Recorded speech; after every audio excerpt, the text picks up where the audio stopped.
The Bostonian is Matt Perrault. This is our city. The book is Dave Sharapan. Pay him. Pay that man his money. Together, they are The Bostonian versus The Book. You covered 12 covered! Follow the show on Twitter at Boston versus The Book. How do you like them apples? Bringing you the best insight on sports betting news, Matt and Dave's daily picks, and an entertaining and unfiltered dive into the sports betting industry. Here's Dave Sharapan and Matt Perrault. And here we go.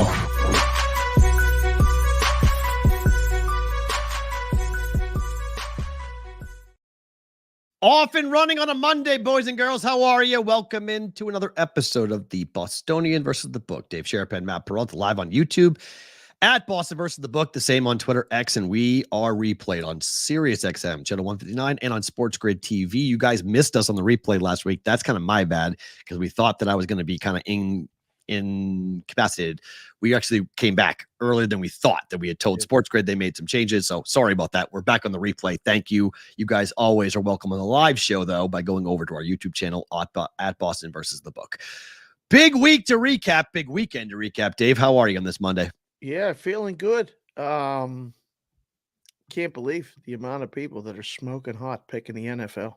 It's unbelievable. I mean, the favorites just keep winning, keep cashing, keep getting to the window. College football's still better. Yeah. We're going to die on that hill, like the kids like to say. Saturdays are way more fun than Sundays. But, I mean, our show Friday, I went back and watched the replay. Unbelievable. There were so many laugh out loud moments that it can't be too many to recap here, but we previewed the Patriots and the Jaguar game. Kind of. Yeah, we did. Just get them to go listen. Hit the like button, hit the subscribe button, all this other stuff. I mean, it was funny whether you listen to it or watch it. Watching it is pretty funny too on the YouTube channel at Boston versus the Book. But that game lived up to the billing. Over. Not the Patriots. There were a couple games Sunday we'll recap, but did you happen to catch the Sunday night game at all? I did. Why are you racing ahead? We'll get all into that. No. I'm just Give you thinking time. out loud because everybody didn't know. I mean, I said I didn't know why he was doing it. Now I know. I know why he switched, and I'm excited because the Jets fans they didn't call me this morning. No. Oh, no. No. Jets are in real trouble. We'll get to that later, but they're in real trouble in terms of this.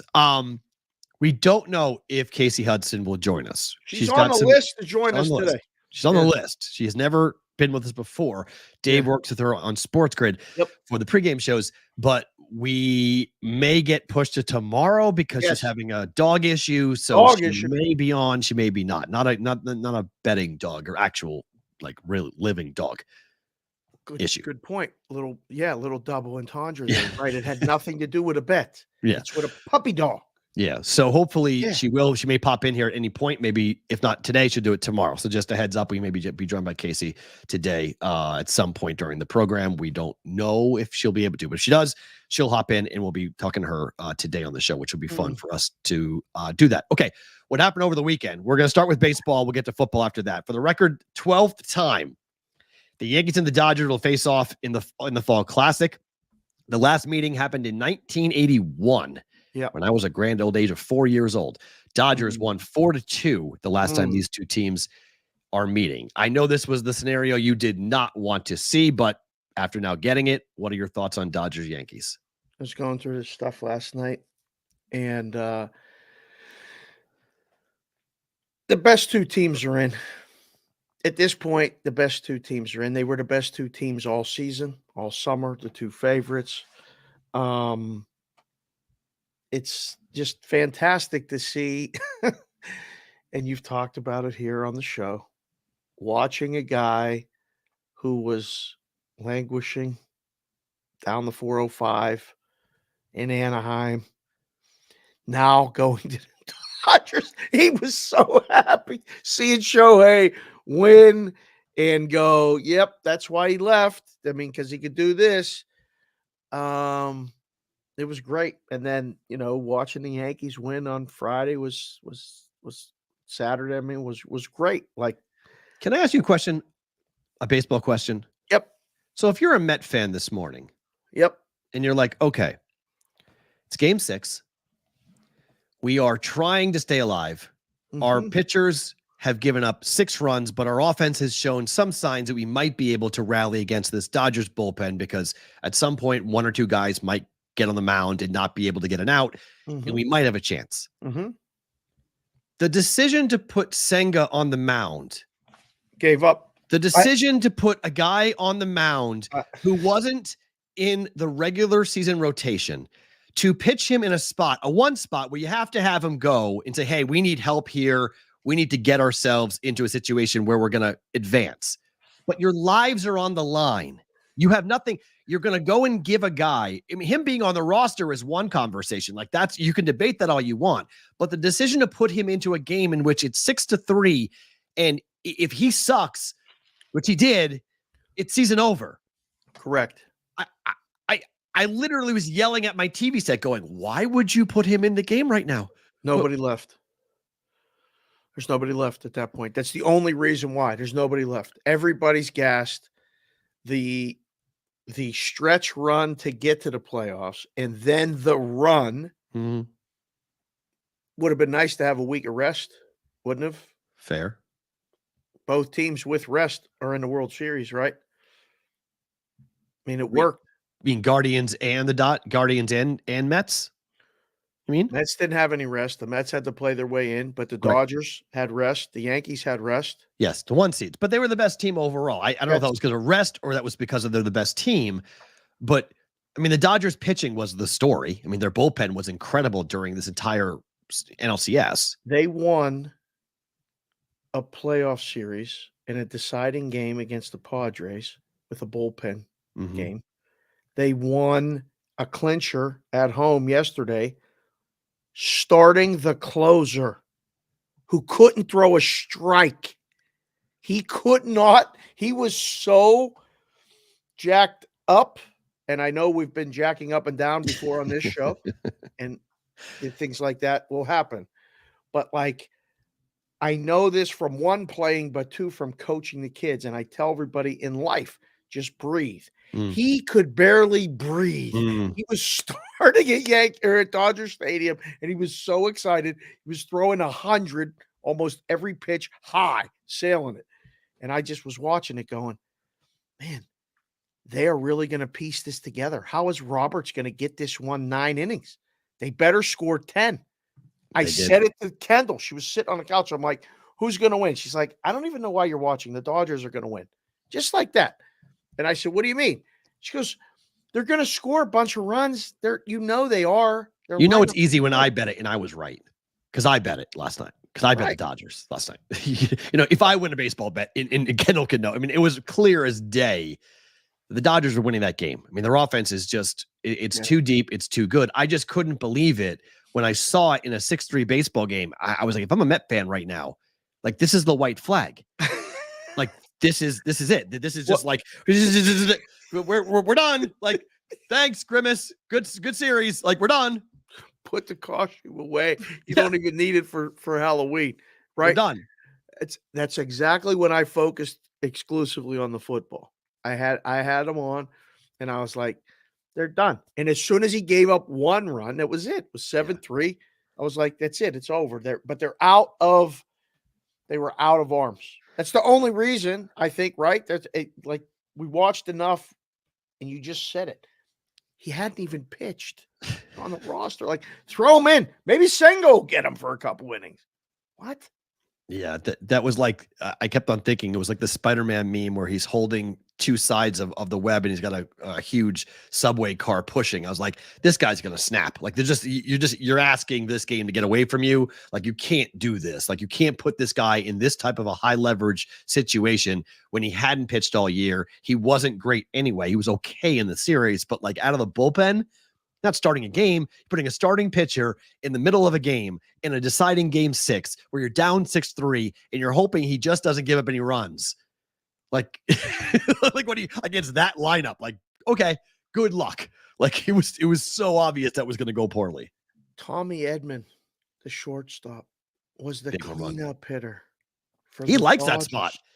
He's batting 500 in the cleanup spot.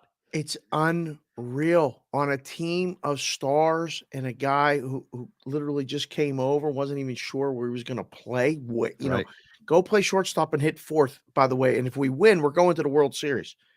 He goes and doubles in his first at bat and then hits a bomb. Crazy, 4 ribbies. He wins the National League Championship Series MVP. Right. If you would have listed 20 guys in that series, not him, probably would have been 19th, 20th, or 21st. Like the odds are incredible. He hit 800. Thank you, AOWN. He hit 800 in the NLCS. Couldn't get him out. Again, keep telling me how the best teams this and the best teams that. It sounds like in theory.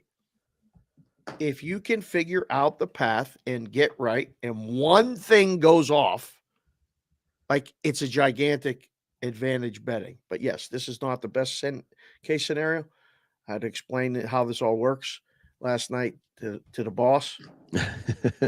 And I said, well, it's going to be interesting. And she's like, well, what do you mean interesting? And I'm like, well, if the Dodgers win, it's a net L.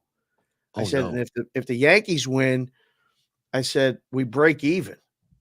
And she's like, what the hell? What happened last year? I'm like, well, last year, the Dogs won. Yeah, you got a fluke. And she's like, well, why didn't you do that again? And I'm like, why didn't you do that? Why did they do that? I said, if either the Mets or the Guardians would have been able to win a series, I said, we would have had a very stressful next week. I said, but in a good way. Right. So I can't wait to watch it, though. I mean, could you have asked for anything better? They got the stars. They got East Coast, West Coast. They got everything. Well, I mean, look, just one final point on the Edman thing. He's 29 years old. He was a throw-in for the Michael Kopech deal. Correct. Like, he was not even considered to be anything of real value. No. Here.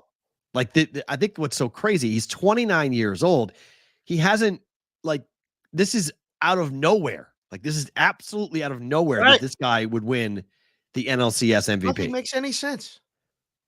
I mean, he may never do anything ever again in his whole career. Like, this may be the pinnacle of this guy's career as to what he's just done. But they pitch to him. Like, the thing comes down to is, like, who are you going to pitch to? The 29-year-old journeyman who's never been here, or Shohei, Freddie Freeman, Mookie Betts, like, go down the list.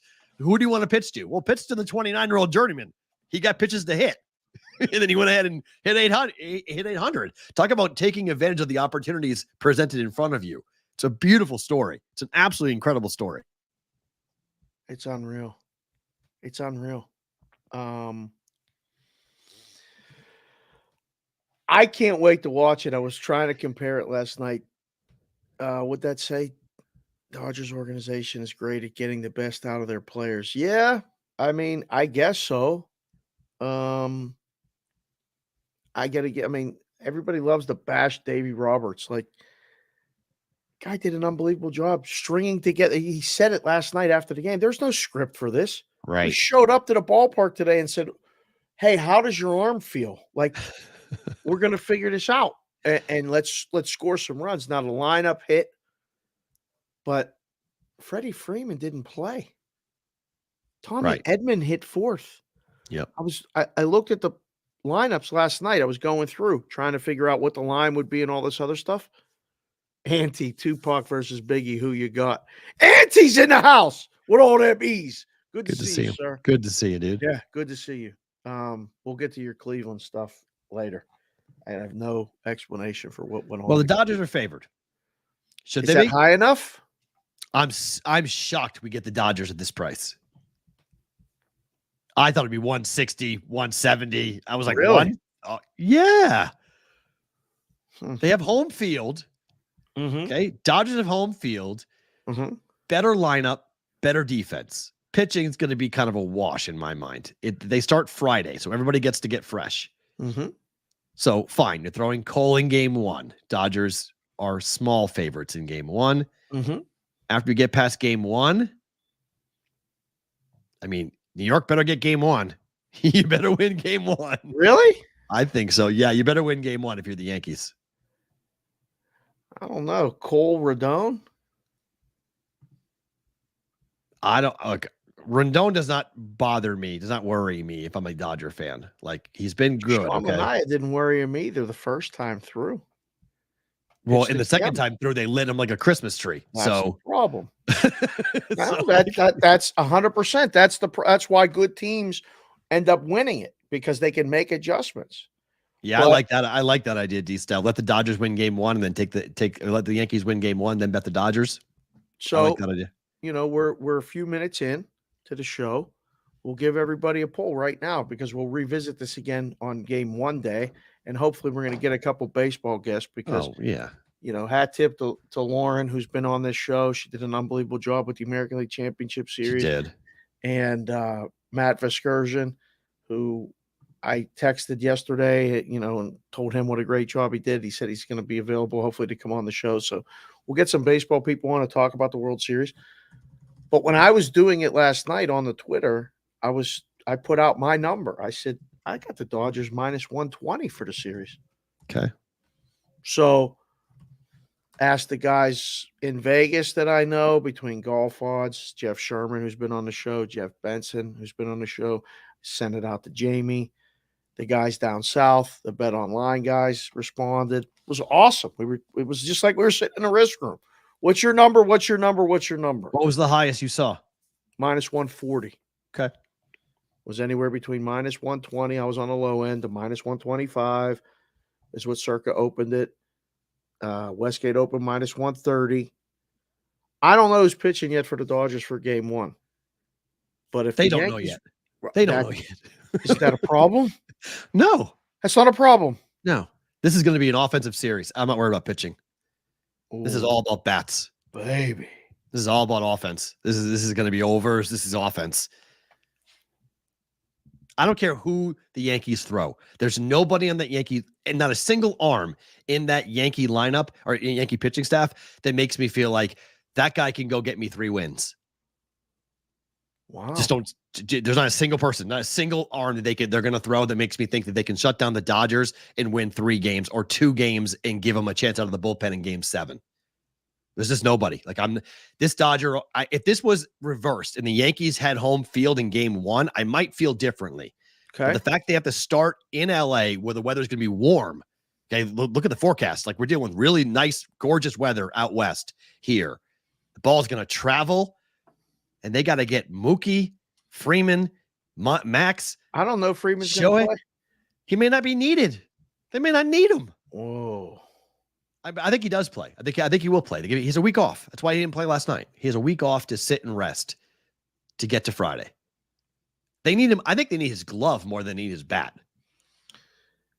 He is so good over there defensively, but I mean, you put Muncy there, and then you put Taylor over there, and like they piece it together. Edmonds going to hold it down at short. Yep. Good enough. I don't know. I can't wait to watch it. I remember the 1981 World Series, and I was rooting for the Dodgers back then. Oh, you know where I am. Like,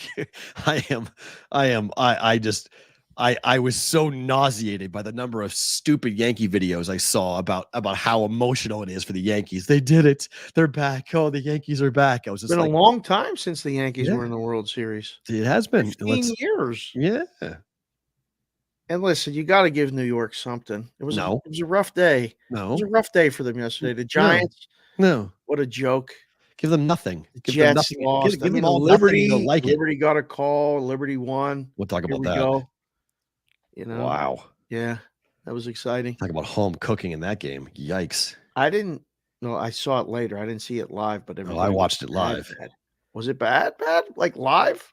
Sorry, Will. It was fucking awful. Whoa! Bam! Under 20-minute mark. No, I'm on it. I am on one. Daniel G, this is, I am absolutely on a full-blown hate watch. I am all in on one. It's Dave Roberts. It's 20 years from the steal against the Yankees. Managing the Dodgers. Like, this is not even a question who I am pulling for, but I am 100% in on it. It's just, there is not a more insufferable fan base that I like watching cry more than Yankee fans. Really? Oh, like of all the sports memories I've had in my life, like the fact that like, because every Yankee fan, the retort is like, you guys have been enjoying the 20-year anniversary, right? You're having fun watching this while our team is playing. Isn't that fun? I'm like, okay, dude, like, sure, go ahead and pump the brakes before you actually go and win something, because you haven't won anything yet. You won an ALCS. Congratulations. Okay, great. Let's go and see if you can beat the Dodgers. I don't think you're going to, but it's just funny because Red Sox fans, like, we've won 4 championships since 2009, since their last one. Or I guess not 4, they've won 2 since then, but since 04, it's been 4-1. And like, you look at the Red Sox and where they are, and every Red Sox fan's perfectly comfortable with everything, because we don't have the same barometer that Yankee fans have, like this all or nothing mentality all the time. And it's been nothing for a very long time. And so remember, you guys, Yankee fans, you wanted Brian Cashman fired. You wanted Aaron Boone fired. Remember all the offseason? Remember how everybody was like, how the hell do you bring this guy back? How the hell do you guys win? If they didn't win against Cleveland, people wanted them fired. Absolutely. 100%. Yeah. It's so funny. So now you're all kumbaya. Now it's all yay. Here are the Yankees. Oh, my team. Oh, my grandfather. Oh, my sister. Oh, my mom. Like, all the shit that you guys are running through at the moment when it comes to this team, and how much it's like, it's emotionally for you. It's just an emotional experience and blah, blah, blah. Like, blah. No one gives a fuck. Okay. Yankee fan, listen to me. No one cares. You don't need to do it publicly, because no one likes you. No one cares, and no one likes you. The Dodgers are a more likable team than you. Think about that. They bought the team. They literally went and bought the entire team. Everything got bought. And the Dodgers are more likable than you. You should really think about that for a second as to where that puts you in the whole pecking order of all of this stuff. So, just saying. Juan Soto is going to get a ring if he does. He's walking. Like, Soto's not staying with the Yankees. I can't wait to see this. I can't wait for Soto to leave. It's gonna be great. That'll be the irony of the whole thing, right? If he goes to the Mets. Hey, I can just go across town. I don't have to leave the apartment and all this other. I can stay goes to the Mets. It'd be awesome. It'd be great. I don't know. You got, if no Freeman, it's gonna be Shohei 1, Mookie 2, T.O. 3, Teoscar Hernandez, and then Edman 4. If you go and put that with the Yankees, you got Gleyber Torres, Juan Soto, Aaron Judge, and this Giancarlo Stanton. I mean, you better start calling him Giancarlo. This guy, Mike, is beat. You want to talk about somebody seeing it? Like, it don't matter what they throw him. He ain't hitting it unless it's there. And then he's hitting these lasers. I don't know. Like, just don't give him home runs. Just don't give him home runs. Like, I mean, the Juan Soto home run was amazing. It was amazing. But you knew he was looking fastball. Like, he was looking like, what are you doing throwing him a fastball? It's so funny because, like, I'm sitting there calling pitches. Like, I'm thinking it through like a pitcher or like a pitching coach. Like what I do when I'm coaching, I call the pitches. So I'm thinking it through like the pitcher, and I'm like, he's got to throw him a fastball. He's out of pitches, and I'm like, don't throw him a fastball. Like, in my head, I'm doing the sequence, and I'm like, another foul off. I'm like, oh my God, he laid off of that low and out. Like, was there history? Was there history there between the pitcher? I forget the guy's name was on the mound for Cleveland, but like, that was as animated as I've ever seen Soto, where he was doing the, like, every time when he fouled it off, he was like, okay. Oh, he had him. I mean, like, Soto had him. He knew what he was throwing, and every pitch that he threw, Gaddis threw, he somehow found the way to foul it off. Like, and he kept telling him. I just couldn't get it. I just couldn't figure it out. I could not figure out the idea. He knew. It was like he could see through his eyes, through his head. Like, I got you. Go ahead, throw that again. You can't get it by me. Go ahead, throw it again. Like, I don't know if I've physically done that, but I've seen, like, the kids do that in the tournaments. There's nothing better when you're in that batter's box and you throwing your best stuff and you can't get me. You can't. Oh, man, that and he ran out of pitches just to landed. him. And he should have thrown that fastball, so the catcher had to jump. Right. That's what you needed to do. You needed to throw the fastball so high that he couldn't hit it. He had to take it and walk to first. I was stunned. I was It was like, you great. pitched him, you gave him a high fastball. You gave Not him a high what? enough.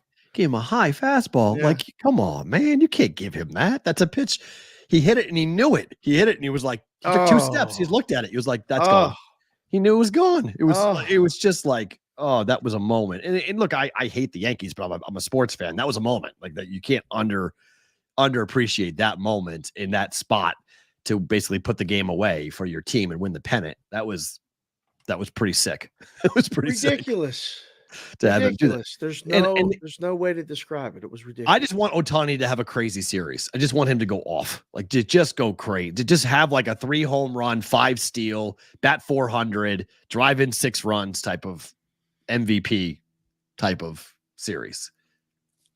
Get on base, Dodger fans, because if with guys on base, you can't get him out. Like he's unbelievable with men on base. Well, not to mention, like, this is going to be a fun series. And, like, yes, the Yankees and Guardians was, I mean, it was live and die every pitch. Like, it was tension. Cleveland gave them their best shot. And I think that was actually really good for the Yankees because they got a couple guys that performed out of the bullpen that I don't think Boone knew could perform out of the bullpen. They got, but was that one series or is that an actual thing they can? I don't know yet. Nobody knows. But they got production from the bottom of the order. I mean, that Austin Wells, the catcher, was great. Like, found some big hits in some big spots. All that experience getting to Class A. Like, I was so happy and relieved for you Cleveland fans, like that Class A was able to do what he did in the last game, like get through the 9th, because it was a movie. They were setting it up and they're like, well, we got to go to him. It's the 9th inning and we're tied. And I'm like, no, don't end it like this. Please don't end it like this. And he got out of it. But no, I mean, think there's a lot more to the series.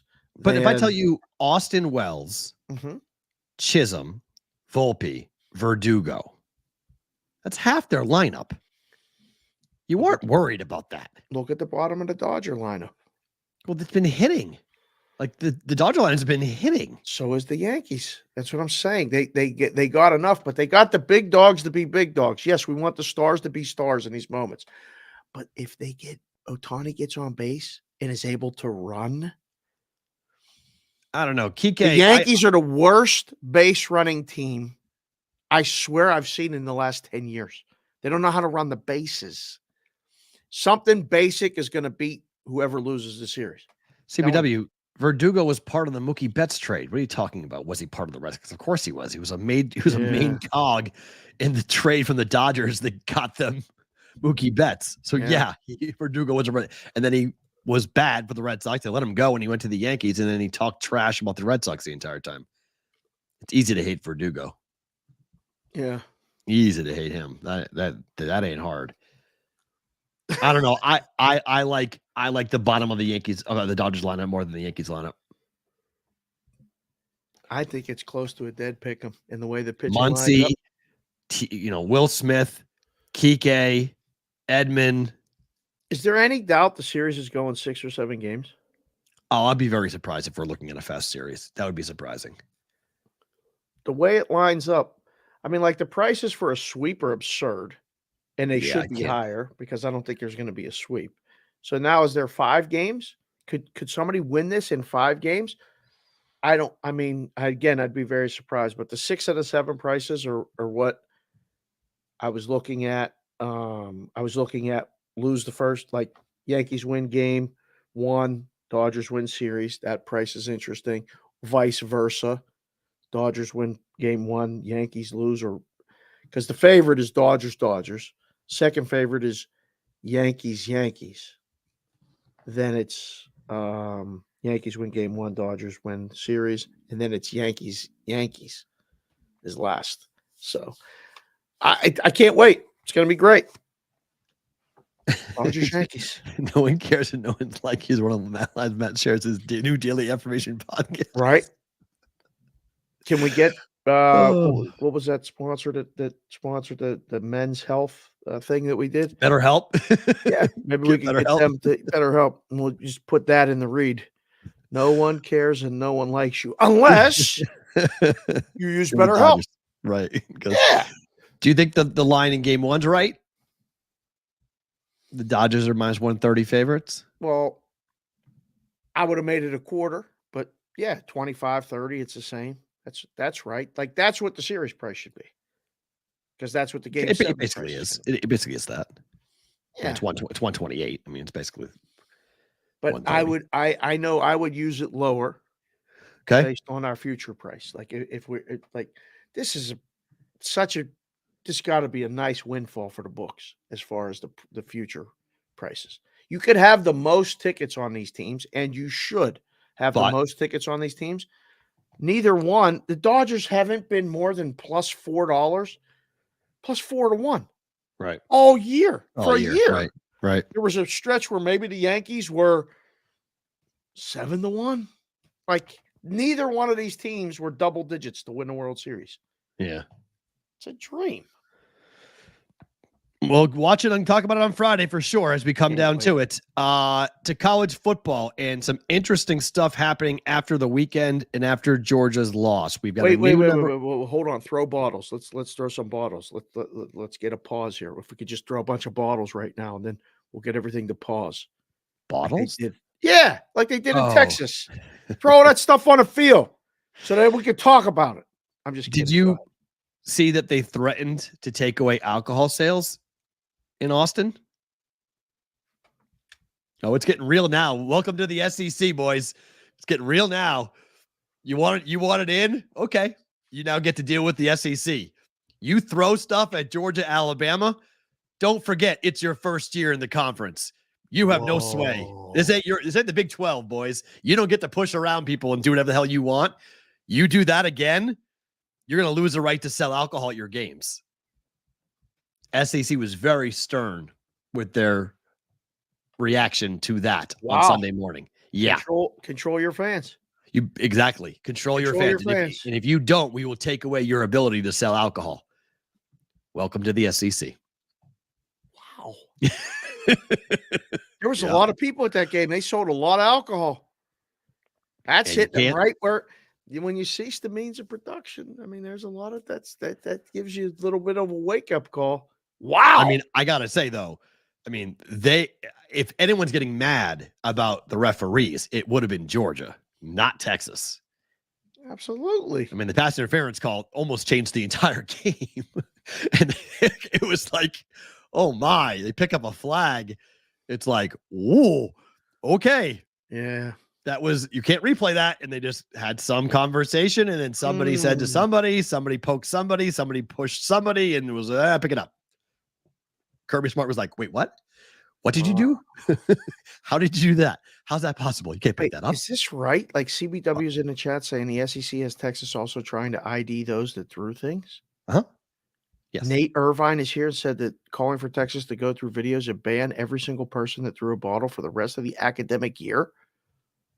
Welcome to the SEC. Don't throw bottles ever.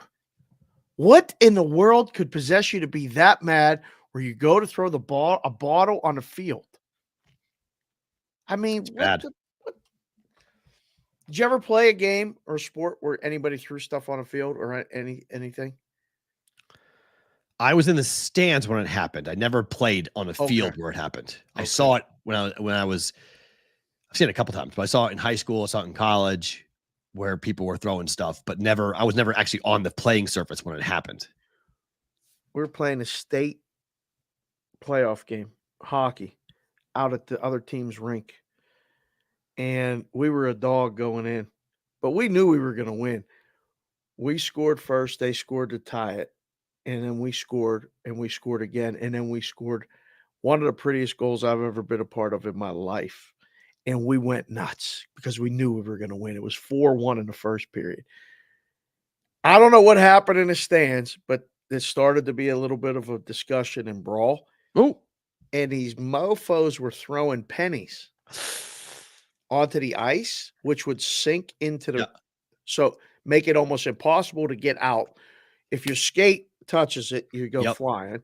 It's bad. But they were tinging off of our helmets. Ting, ting, ting.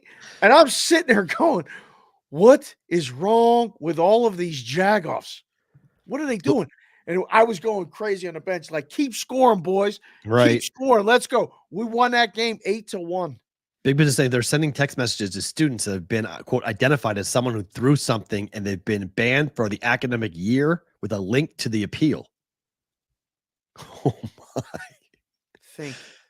Thank you, Big Business. Good. That's to see crazy. you here, Martin. Woo. Wow. Okay. We have a new number 1 team in college football because of it. Number 1, Oregon. Number 2, Georgia. Dave, who's 3? Hold on. Let me just make that bigger. We are Penn State. Oh my God. Oh God. They got to go play Wisconsin this weekend. Ohio State 4. Texas drops to 5. Miami's up to 6. Tennessee's up to 7 after beating Alabama. LSU 8. 9. Clemson. 10. Iowa State. 11 is BYU. Notre Dame is 12. And Indiana comes in at number 13 on the latest AP poll. Did the AP get the memo? Like, they got 2 Big Ten teams in there. Well, 3 of the 5 top 5 teams are now from the Big Ten, with Penn State and Ohio State ranked 3rd and 4th. So 2 of the 5 are Big Ten teams. No. Oh, Oregon is now. No, you keep forgetting that your number 1 team in the country is you're in your conference. Wow. You forget that Oregon is in your conference. Wow. So Oregon can beat Ohio State. They don't drop that much. Are the SEC people mad at these rankings? Oh, I don't know if they're mad as much as they're seriously concerned about what this playoff might look like. You've been so concerned about an SEC invitational. This could be a Big Ten invitational. If they're the best teams, then they're the best teams. Right. I mean, that team in Indiana's doing work. How about this? Indiana is ranked higher than Alabama is in football, while Alabama is ranked higher than Indiana in basketball. Bama's a basketball school. What the hell's going on here? What in the hell is going on here? Wow. That's a fantastic little nugget right there. Boy, that Indiana play was one of the easiest bets ever. My God. They housed Nebraska. That was not even crushed them. Oh, boy. But Georgia housed Texas, and we talked about this on Friday. It's why I said I was taking Georgia, because Kirby Smart is now 12-4-1 in top 5 matchups against the number, and the 4 losses are all against Bama. Yeah. It's just when he plays anybody else except Alabama, good luck beating Kirby Smart. And he had a game plan where he basically said, okay, Texas, we don't think your offensive line can stop us. We're going to blitz the hell out of your quarterback, and good luck. Georgia destroyed Texas's offensive line. He got hit all over the place. Then they brought Arch in. Arch ran. There was a little bit of momentum, looked like they were going to come back. And then it was time to sit Arch back down and put Ewers back out. I don't know. Who'd you learn more about watching that game, Texas. Or Georgia? See, for me, it was Georgia. I knew that about Georgia. I knew that looked like Georgia to me. That's Georgia with a defensive coach. Like, that was my thought going into this. It was like, okay, hold on. I know they gave up a lot of yards and points to Bama, but this isn't Bama. This is Texas. They haven't played Georgia in this type of game before. Like, you still have my biggest takeaway from 2024 is that all these new teams, all these new schools going into different conferences, like I thought, have to learn how to win in their new conference. On their road. On the road. Hard. Very hard. Ohio State. Hey, all these teams. It's hard. Ohio State, you're going out west. It's hard to go out there and play against a really tough team in Georgia. Texas, in Oregon. Ohio State has played Oregon and Oregon before under Day. They've played. Not as a conference team. It's not a conference game, but they've played. Ask USC about playing outside the West Coast. Minnesota, loss. Maryland, loss. Which they give that game away. Malpractice. Absolute malpractice by Lincoln Riley. More on that in a second. But you start looking at these West Coast teams going East Coast teams going west. Tough. It's hard. Tough. Hey, it's hard to go to BYU. Is it not? Hard place to play. Even when you have a lead with 1 minute to play. Hard place to play. Everyone was like, Oregon's not going to be able to, in the trenches, the Big Ten will push them around. Really? Not happening so far, right? You're realizing that this is now really a different year than what we've seen, because you've got schools that haven't performed in these venues before. And you walk in, you're like, damn, it's hard to play here. I thought this was going to be easy. Nope. Yeah. It's really hard to play on the road against some of these teams. It's what fun. I think what I think you're really starting to see too is like it's a business trip for some teams, and it's hard to play on the road, but it's hard to do it again the next week. Like this is a metaphor for how hard it's going to have to be to win the playoff. You're going to have to, one, stay healthy. Two, you're going to have a bunny. Right. You're going to have somewhat of a layup, because matching the intensity of playing against Georgia and then going and playing Vanderbilt without that same intensity, you can lose. Right. So for Texas just to show up in October and kind of like, I don't feel like not that their intensity wasn't matched, but Georgia came to kill them. Like the physicality yes. of Georgia's defense and the speed, they were looking to run through anyone with orange on. That burnt orange, I felt like, was a step behind. Yeah. And physically couldn't match it. Dare I say? Couldn't match it. They couldn't match it. No, you say it. They could not match the physicality of what Georgia brought. Georgia came in and said, welcome to big time football. And you guys are high on the hog. You guys think you're all this and all that. And we're going to go and beat you in the trenches. And Texas was like, oh no, we got problems. Kirby Smart is a really good coach. He's a really good coach. Yes, Georgia went out and gave them an SEC welcoming gift. 100%. Welcome to the conference.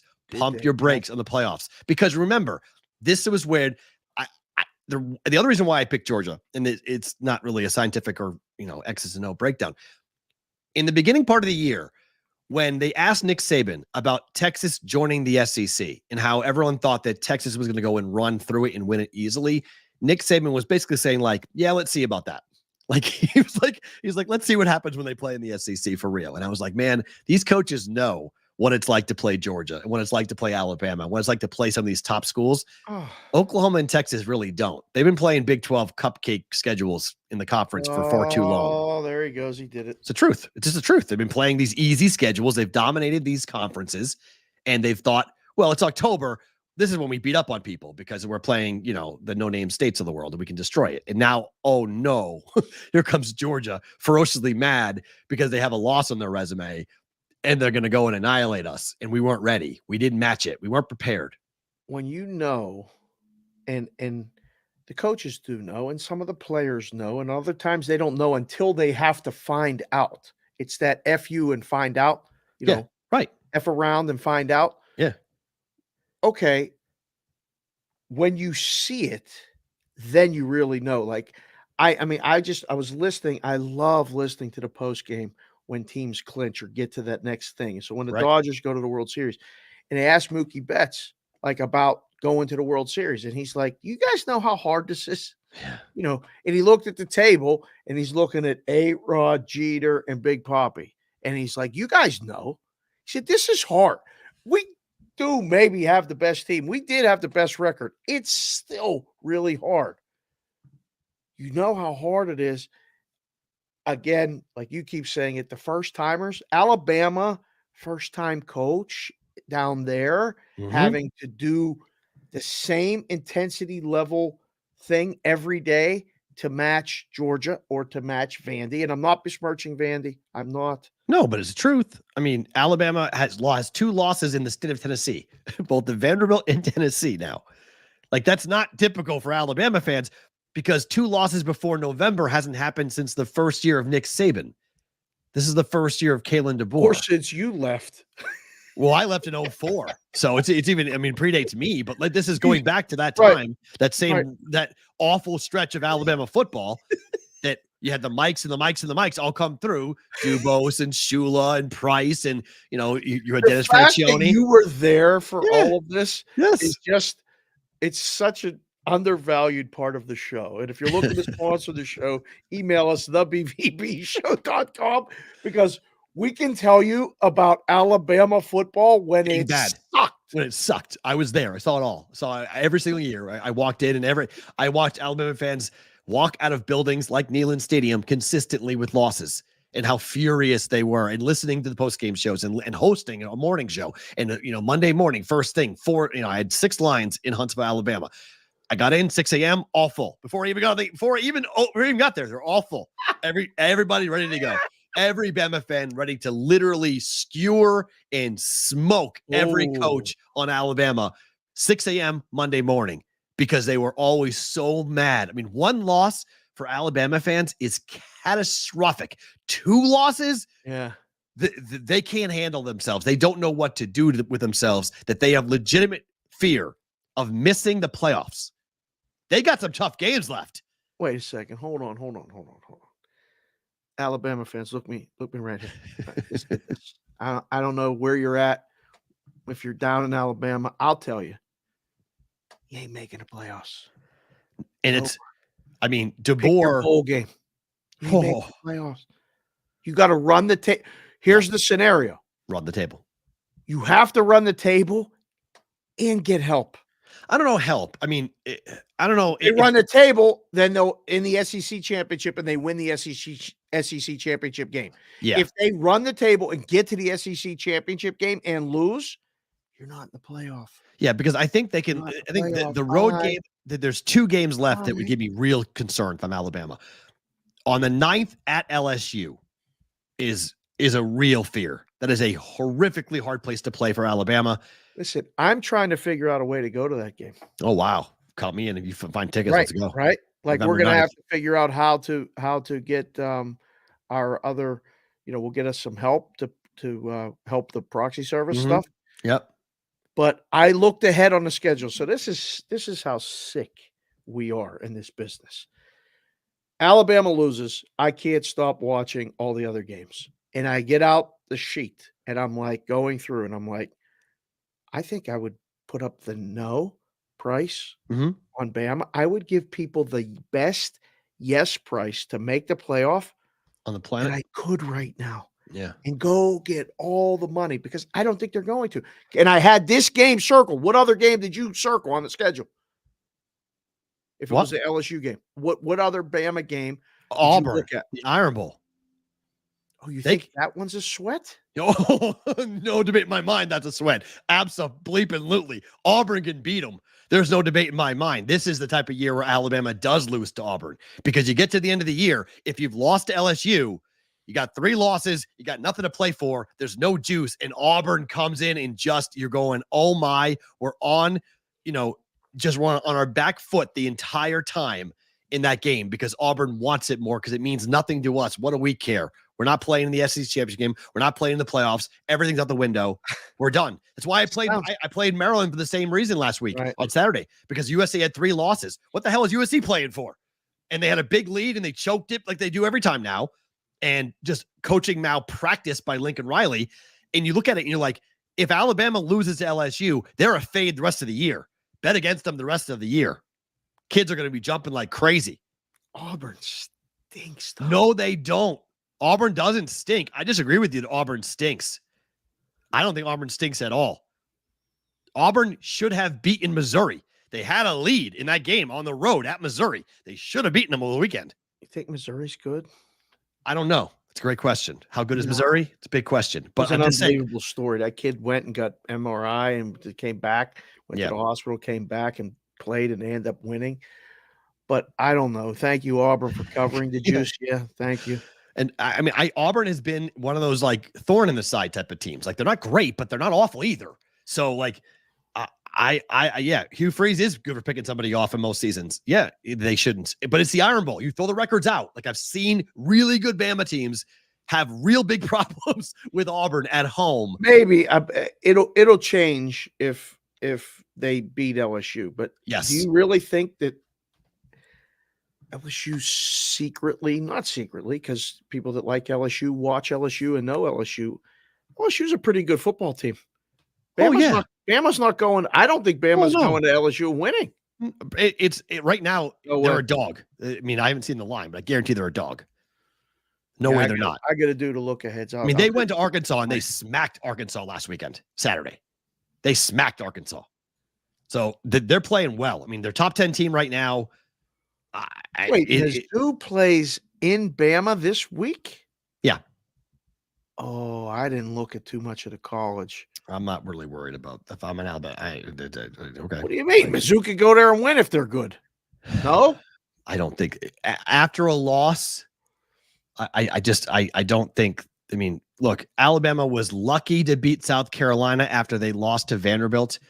I think Kalen DeBoer is getting a really big taste of how difficult this conference is week by week.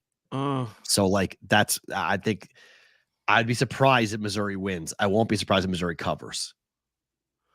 Without looking, I'm going to say 6.5 is my guess. Oh, I was going to say over 7, just a touch over 7, 7.5, 8. Without looking. Really? You think it's that high? 14. How about that? Holy shit! What? Yeah, 14. 14. Alabama 14. It tells Missouri. you Missouri stinks. They do stink. Missouri. Take Missouri in the points. Take Missouri in the points. I thought 10 would be the buy in my head. I guess not. I mean, I guess you figure Alabama to beat somebody up like after losing like that, but that seems a bit extra. So USC, when they're playing, this is one of those things. Mark this down for next year. Mark this down until they fire Lincoln Riley. USC, when they're not playing in the Pacific time zone, they stink. Like, they're horrific. Lost at Maryland. They had the game. I mean, they had the game. And get the cover. Like, they were going to lose the cover. They could have won the game. And Lincoln Riley made some really poor coaching decisions in that game. Maryland gets a huge win for them. Minnesota, Michigan, Maryland. 3 games on the road, all losses for USC. Penn State as well. There's 4 losses. Does Lincoln Riley come back next year at USC? Probably. I mean, unless they already got somebody lined up or somebody they're talking to, I think he comes back. I think you get a year to figure all this out. Fair. If you have a coach and you're paying him big money, I'd rather keep the coach and pay him the big money to stay than pay the big money to leave. Fair, right? Although it is USC, they've got the guys to do it if they want to. Wait, did D Stout just come in the chat and say Alabama to miss the playoffs is only -110? Wow. Yeah, because people are going to bet the yes because it's Bama. Like you think the same way you do, right? That like there's no way Bama's going to miss the playoffs. It's Alabama. No, I think they're going to miss the playoffs. I'm right, but before you thought it was SEC Invitational, so they're going to do everything in their power to get them in. Right? Yeah, no, that's the danger of betting to know. Right, that they do run the table. They beat LSU. They have 2 losses, and they're a 2-loss team, and they'll probably get in with a 2-loss team. Somebody with 3 losses actually getting in that thing? I don't think so. No, I not unless you've.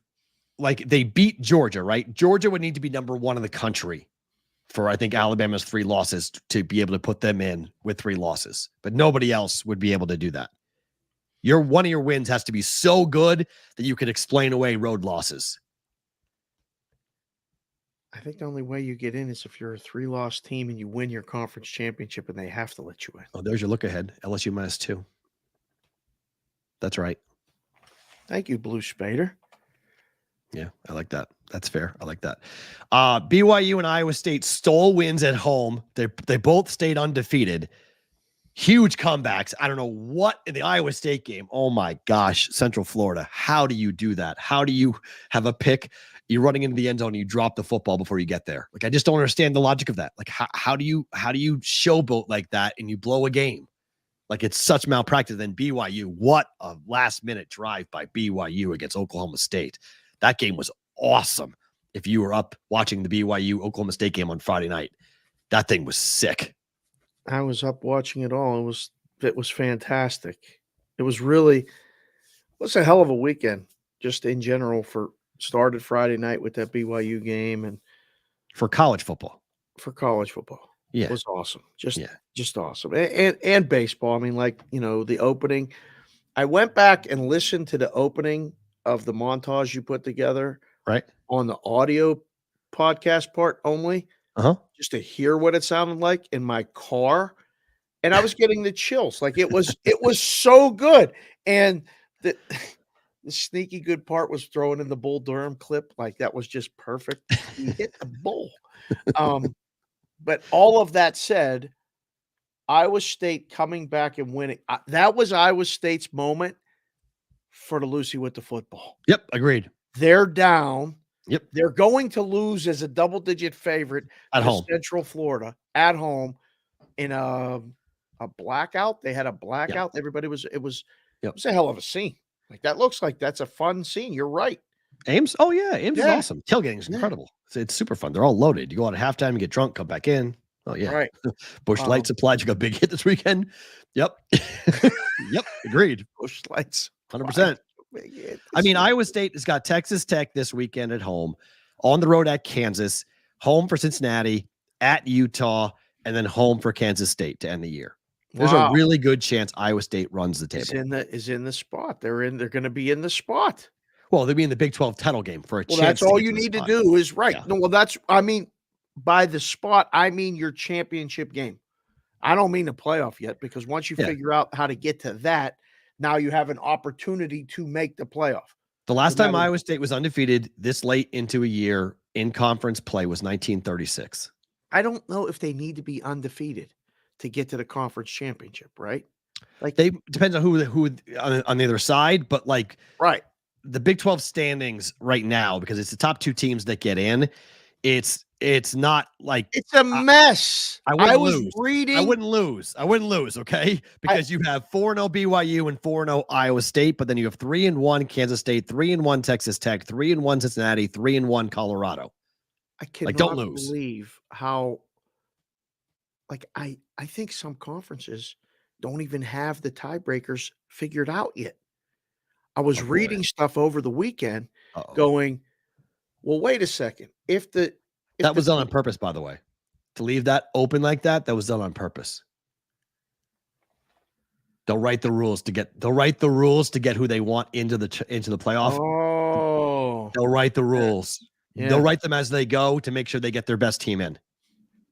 The conferences because there's no way the Big 12 is sending Texas Tech. Like there's just no way. There's no way. They're not sending Texas Tech. So that's why. I mean, that's why they'll be. Well, there goes our Lubbock sponsor. Yeah, they're out. There's already a song, Lubbock or Leave It, right?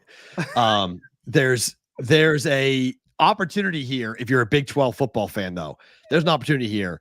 BYU and Iowa State playing in the Big 12 title game would be absolutely wild, because I think both could get into the playoff. There's a possibility for that, for both of them to get into the postseason, get into the 12-team playoff. And they'll give a 3-loss Bama spot before they give the other team that loses. God, could you imagine that? That's just wrong. If that's true, that happened. They're going to do it. It'd be dead wrong. It'd be awful if that wasn't happening, because the Big 12 deserves to get two teams in. If they're both undefeated going into the conference championship game, they both should be in. I bet Iowa State over 7.5 wins. I did not think I'd get that thing cashed in week 8. That's pretty sweet. That's an easy cash if I ever saw it. I mean, I didn't see this. I mean, this is an incredible thing. Like, remember, Iowa State's win total was 7.5. So they got a chance to go 8-0 this weekend. They should go 8-0 this weekend, and then to see what happens. Wow, BYU Colorado in the Big 12 title game. Be a lot of fun. Be over. Colorado looked great against Arizona. They did great. The first time he's won a game as a road dog. Big win for Dion. That was awesome. Yeah, it was. It was good. Like the Big 12 was. A lot of people will besmirch the Big 12. I'm entertained by the Big 12. I don't know. It's always entertaining. Big 12's always entertaining. I don't know if they can beat a real team. Yeah, like when push comes to shove. The Big 12's a party girl, right? You don't marry her. You just go have fun with her.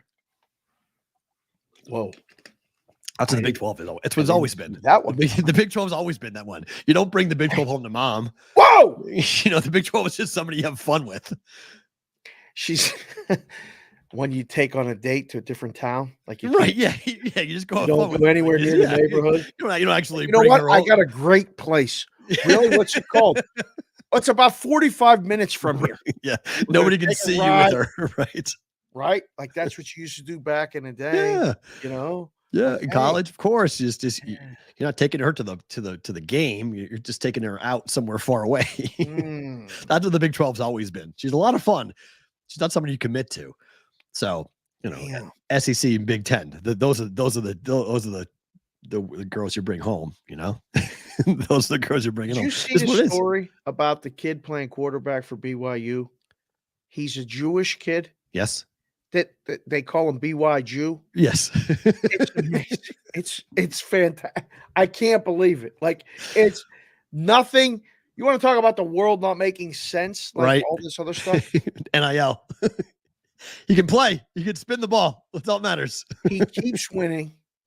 They love him. And now you take ownership of it so you can say it. And now everyone else has to say it because you're winning. Yes, I was letting Winning you cures a lot. as the guy who has the Jewish blood on this family. On this show. I'm gonna let you say that because I thought I'd get in trouble if I said that. That's fine. Yeah, no, You I can say that. it. Yeah, like I loved it. I was like, wait a second. I saw that story and I'm like, and I told my wife that years ago, like even like, when you come out west, it's a little different sometimes about Yeah. the way things are talked about and done. Right. And we've always been that way. Like at least, growing up, I was. And it's fun to see. I think BYU is legit. Oh, I know really do. Yeah. I mean, I laid the 9.5. I was pissed off they didn't cover, but I got them in game when they were down on that drive. I was like, okay, I'm betting BYU because it was just they left too much time on the clock. I was like, Gundy, too much time on the clock. What are you doing? It's college football. Is that their scare? Is that yes? Yeah. They got away with it. 100%. They got away with it. Yep. I mean, they go to Central Florida this week. The game's a pick 'em. It's only like right now, it's BYU -2. The bigger danger game to me is at Utah and then at Arizona State. Those are your two big dangers. Stunk again. Well, that's because of who they have. They lost to TCU. Yeah, it's a big. You can't play with a freshman quarterback. It just doesn't work. Oh, it just doesn't work. But going to Arizona State is not going to be easy. Kansas and Houston should be easy W's. This weekend should be a win. I mean, they should beat Central Florida.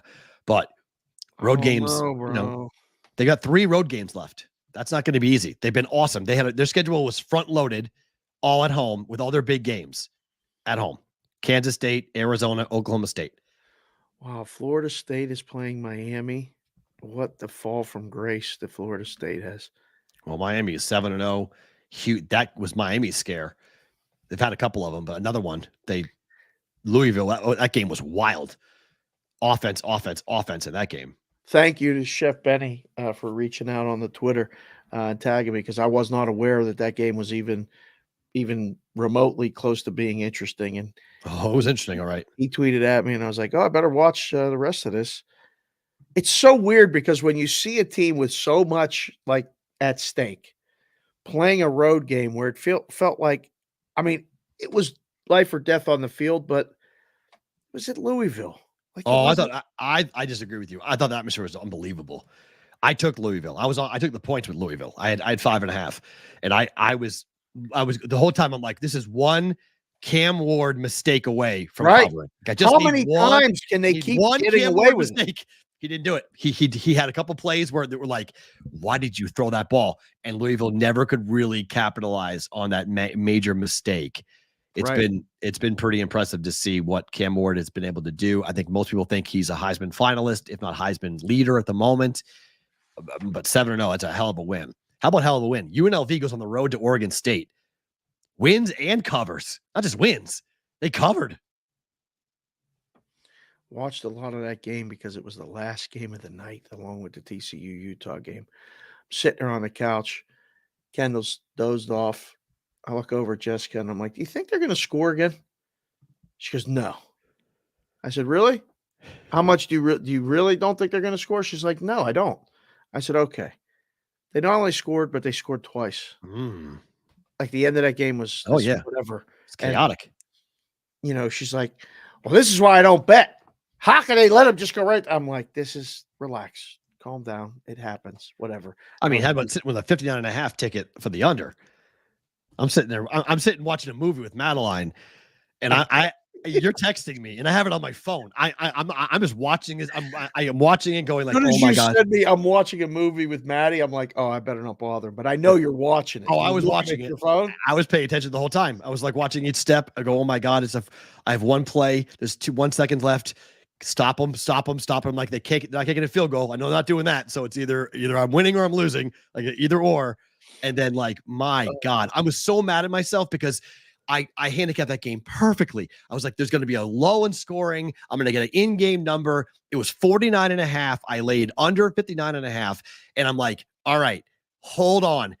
get him to punt. This number's going to go to like 47, and I'm going to be all in on this. 73-yard play, next play, bam, touchdown. I was like, son of a game. Game went right to 56 and a half. Right back up. Goodbye. I was so mad at myself. I'm like, oh, I got so greedy. I would have middled it perfectly when I hit both bets. I was so pissed at myself. I was like, oh, just stop being greedy. Just take the 10-point window and just be happy with it.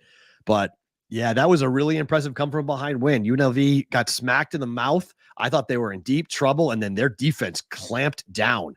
If they play defense like that, they can beat Boise on Friday night. The defense was good, but I'm not sure it wasn't as much Oregon State being bad. Okay. I mean, they scored on 3 straight possessions to start the game. How bad are they? Quarterback played pretty well. I know. I don't want to get I put on the dark glasses. I don't want to look through the wrong glasses with this one with UNLV with what's at stake on Friday. Pretty fired up for Friday. Oh, I cannot wait. Friday is going to be so much fun. We got great seats on Friday night. Amanda's in town. We're going to the game. We're going to dinner and going to the game. I cannot wait for Friday night. I can't it's going to be. I haven't gone out because of being with COVID. So I can't wait to go out. I can't wait to go watch this game. I can't wait to see what UNLV looks like because this Genty kid, I want to see him in person. I want to see what it looks like. I want to see how good of a running back is this kid in person, is to watch him. And the thing about going to Allegiant and watching a college game there is that it's so much better than the Raider game. Oh yeah. The atmosphere for UNLV is so much better than the Raiders. It's like it's an alive stadium. It feels, and it's all lower bowl. They're actually selling upper bowl tickets for the first time in a long time for this game. People actually may sit up there and sit upper deck. The whole lower bowl is going to be sold out. Oh, this is going to be an awesome atmosphere on Friday night. Gonna be fun. I can't wait. Boise's a 3-point favorite. Yep. Makes perfect sense. After watching Boise. Yeah, they should be favored. I agree. Yeah. They should be. We'll see. Oh, what a game. It's gonna be super Friday night. Super fun. Super fun. All right, to the NFL. Deshaun Watson, it is official. He blew up the Achilles yesterday, out for the year. But the Browns fans cheering the injury in the stadium is the story when it came to all of this. I don't get that. Never did, never will. Where are you on the cheering for Browns fans at their quarterback? I hate it. I hate when anybody's cheering, anybody's getting hurt. Somebody did it at one of our games with the kids. Like this dad he probably had too much to drink at one of our games. And it was almost like we almost had to go get in a fight. Right. Like, why are you openly cheering? You can be a jag-off, be it internally. Like, you can watch it and see this guy writhing on the ground and knowing that his season is over and maybe his career might be over. That was a bad one. Just go, look up in the sky and, say whatever you're going to say. Justice is served. You get what you put out, whatever, all the things. Openly cheering a guy getting hurt, you're a goof. When he is hurt, not like I want you to get hurt, like after the injury actually happens. Right. And then cheering it. I think that's why the Browns players came to his defense. I mean, Jameis Winston gave a eulogy. I mean, gave a sermon, he preached to the media about, and I thought it was such an interesting, if you haven't seen it, go find it, because he's talking about how he was raised. And he was like, I don't want to be the person that pushes somebody down. I want to be the person that lifts somebody up. Yeah. And when they're at their lowest, I want to be there for them. And without using religion, you could see he was referencing a lot of things that he was raised as. He's like, I'm from Birmingham, Alabama. He's like, I know what passion is. I know how hard it is in football fans, how much they want to win. And I know how tough with Deshaun, what things have been, but you guys haven't seen him for 4 years. The whole world is against him for 4 years. And I'd rather be there, which is a lot of ways. Like I thought it was so interesting because, not to get religious on you, but like a lot of the things that happen in religion with me and things that with people, my friends who are deeply religious, and the conversations I've had with them about not judgment and looking at somebody, the definition when people say, well, what is Christianity? When you're a Christian, you're supposed to be helping people at their lowest. And I know Jameis didn't reference his faith, but I know he's a Christian. And watching him reference that, it's like, man, like that guy is a scumbag. Okay. There's no debating it. Right. But even scumbags are supposed to get second chances. even what they have done, they're supposed to be given the chance to be a better human and to learn from the horrific things that they have done. Like, do you get to rehab? Do you get to be able to be a different person? Or are you always going to be judged for what you did for the rest of your life? Right. And those victims would say, yes, absolutely. Look what he did to all these women. He's an awful person. He should be in jail. Right. But how low do you have to get? Because watching him cry going off the field, I was like, that guy should be on suicide watch. Like, this is bad. That was one of those things where you can think all that. And I mean, I read the stories. We talked about it on the show. Yeah. There's some bad stuff. If any of that stuff is true, that what he said he did or what they said he did is true and all that, like maybe, and again, you don't have to be religious and you don't have to be Christian. You can be Jewish, you can be Buddhist, you can be Mormon, you can be whatever it is, but maybe a higher power snapped that thing. And now he's going to be out of the public limelight. He's going to be off a football field for a year, maybe forever. Right. I don't know if we ever see him now you're going to have to fix your life. And it might be the way, listen to Steve Harvey talk about living in a car. Mm. Steve Harvey doesn't look like he's wanted for anything like recently because he lived in a car. You don't know. I say it all the time. Everybody's going through something. You don't know until you know. Mm. If I was there, I'd have been like, what are you cheering for? It's just hard to, it turned my stomach because Watson's a horrible person. And I get like people are saying, F him. He showed no remorse. So F him, the chat's destroying him. And Jameis is catching flack because Jameis caught one of these, alleged things happening in college, right? He was accused. Another sexual predator type of thing. Right, fine. Yeah. And I get why people would say that. But I also think that if you look at what Jameis was saying, I thought, man, this is what society needs more of. Like we need more people that are willing to say he's at the lowest point he could ever be. I'm not going to step on somebody when they're at the lowest point that they would been, because Jameis has been there. You can say, well, Jameis, you know what that's like. Yeah, it's got to be the worst feeling in the world when every single person, your mom, your family, everyone hates you because of what you did. And how many of those stories are real? How many are made up? How many are money grabs? I don't know. I'm not here to decide any one of those cases. He settled them all. So you could say, well, Matt, he paid out, so he must be guilty. Okay. Is he deranged? Sometimes that's the only way out. Sometimes and maybe he did. Maybe he is like this. Maybe Watson is a disgusting human being. But it shows more on your character if you're going to boo this man, because he has his own people to answer to, whether it be society, the law, or higher power, whatever it is. He's going to answer to that. And you're booing him and you're cheering him on the way off the field where he just had a serious injury. Like, just keep your mouth shut. Like, go to Twitter and write whatever you want to write. That's fine. Do that in your own time. I just in the building, those players are like, that could happen to me. Like an Achilles injury, every time, every play, every snap, I'm putting my life on the line to entertain you guys. Yeah. And you're cheering that he's hurt? Like that makes you look up at your own fans and go like, wow. That's when you realize you're like, for who, for what? Ricky Waters said it back in the day. Like, wait a second, I'm doing this for the fans.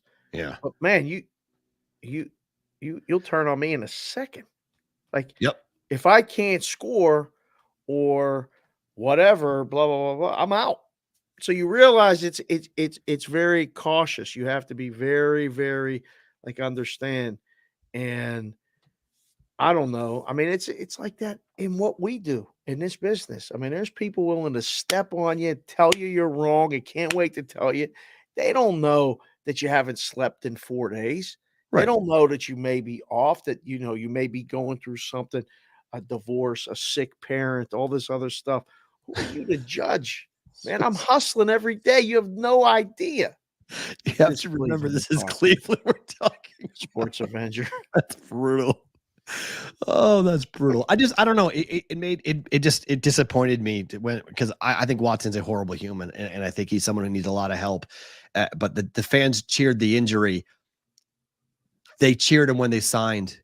The fans defended him in the media online the fans were there all the way until he sucked. If Watson was good, they wouldn't have cheered that injury. They were cheering because he sucks as a quarterback. I mean, we were talking about it here. I've been saying, I said it the day he signed the contract, and I'm not that guy that says I'm right 3 years later, but I was like, are they aware of the storm they're bringing in to all this? The guy hasn't played in over a year when they brought him in. Like, again, you lose a lot. I saw it with Le'Veon Bell in Pittsburgh. That's another recent example where a guy falls out of favor because of a contract situation, completely different than why Sean Watson fell out But of still, favor. right? I get your point. He sat for a year. You're very, very different when you get out of it and when you're in that mode at that level and you stop. And so, don't worry about it. Well, like, what was Cleveland thinking? I think Cleveland might have been desperate, or Of course, the league said the fans go. loved him. The fans loved him. The fans were all in on him. The Browns were all in on him. They thought they were going to win the Super Bowl. They're like, we have Deshaun Watson. We have a quarterback. This is amazing. That's okay. You want to believe in your team, and you want to believe in the people that are running your team Until he loses, and then he gets hurt, and you cheer that because they wouldn't bench him. Yeah. It's horrible. If they boot him the entire time, I'm fine with someone who was like, I hated him here. I hated him because of who he was off the field and what he did. I didn't want to. He represented my team and it made me sick. Okay, but that's not what the majority of those fans in that building did. They celebrated him. They cheered him. It's weird. The whole thing. I mean, Auntie is there. He is with all them E's. He's a Cleveland guy. He says he personally think they cheered because the QB change has to happen now. And Jimmy can't strong arm Stefanski anymore. That's fine, but you don't have to cheer. You don't have to cheer him getting hurt. Yeah, Like, cheer when a guy's down is just ridiculous. I mean, I get the point, but like, just be quiet then. Just be like, go cheer for Right. like, okay, we got to Cheer for the new guy. Yeah, cheer for the new guy. Be excited for the new guy. Don't cheer the injury. A guy get hurt, give him a polite applause on the way out and go, good, go, he's gone. Thank God. Let's go. Like I'm all for turning the page quickly and forgetting about Deshaun Watson. In that moment, I wasn't a fan of that at all. Mahomes is now 12-1-1 as a dog in the NFL. KC is 6-0. They go to San Fran. They whip the Niners 28-18. I mean, Mahomes ran over that poor rookie defensive back, man. He threw a shiver at the guy. Shanahan's now 0-5 against the Chiefs in his career. Gotta find a way to beat those guys. That was the highlight of Mahomes' day. That and that run where he fakes like he's going to slide or go out of bounds, and then he stops, and then he keeps going. And you can't hit the quarterback in the league, boys. You got to be very careful. So what do you do as a defender? You hold up, let him go, and he runs for another 25 yards. But talk about people knowing shit. The book guys made Mahomes a dog. Again. Like, how many times do we have to see it? And Nick Tom said it. When will the books learn about this guy Mahomes? I bought in. I stopped fighting it. I went, okay, I'm taking it. I was like, I'm just done. I'm done. I was like, I'll bet this. I was like, fine. I was like, we're gonna this number. I bet trends. 11-1-1 now 12-1-1. How can I not bet this? This is just until further notice. When Mahomes is a dog, take the points. I got the whole house except the little one. Kendall just won't buy in. Good for her. She's like, why are you cheering? At one point, I asked my wife, well, here's a question. Are you related to somebody on the Chiefs? Why are you cheering like Here is the question for Jessica, okay? If the Pittsburgh Steelers are playing the AFC title game against the Chiefs. She's going to root for the Chiefs. Are you serious? Oh, she's gone. That's it. She's gone. Wow. Yeah. All right. Well, I'll respect that then. Okay. Because I would assume she would. She's all in on the bit. No. She's all in on the bit. I thought she would flip back because your whole household, her mom, Pap, everybody else, they're going to be diehard going crazy for the Steelers. Oh. And she's gonna sit there and cheer for the Chiefs in front of all you guys? Yeah. Oh boy. Yeah, she is. Okay. Yeah. That I could only because of Travis Kelce dating Taylor Swift. She's bought into the whole story. Like she's bought into the whole story. She loves, like even grandma's loves. She's like, I just love watching Mahomes play.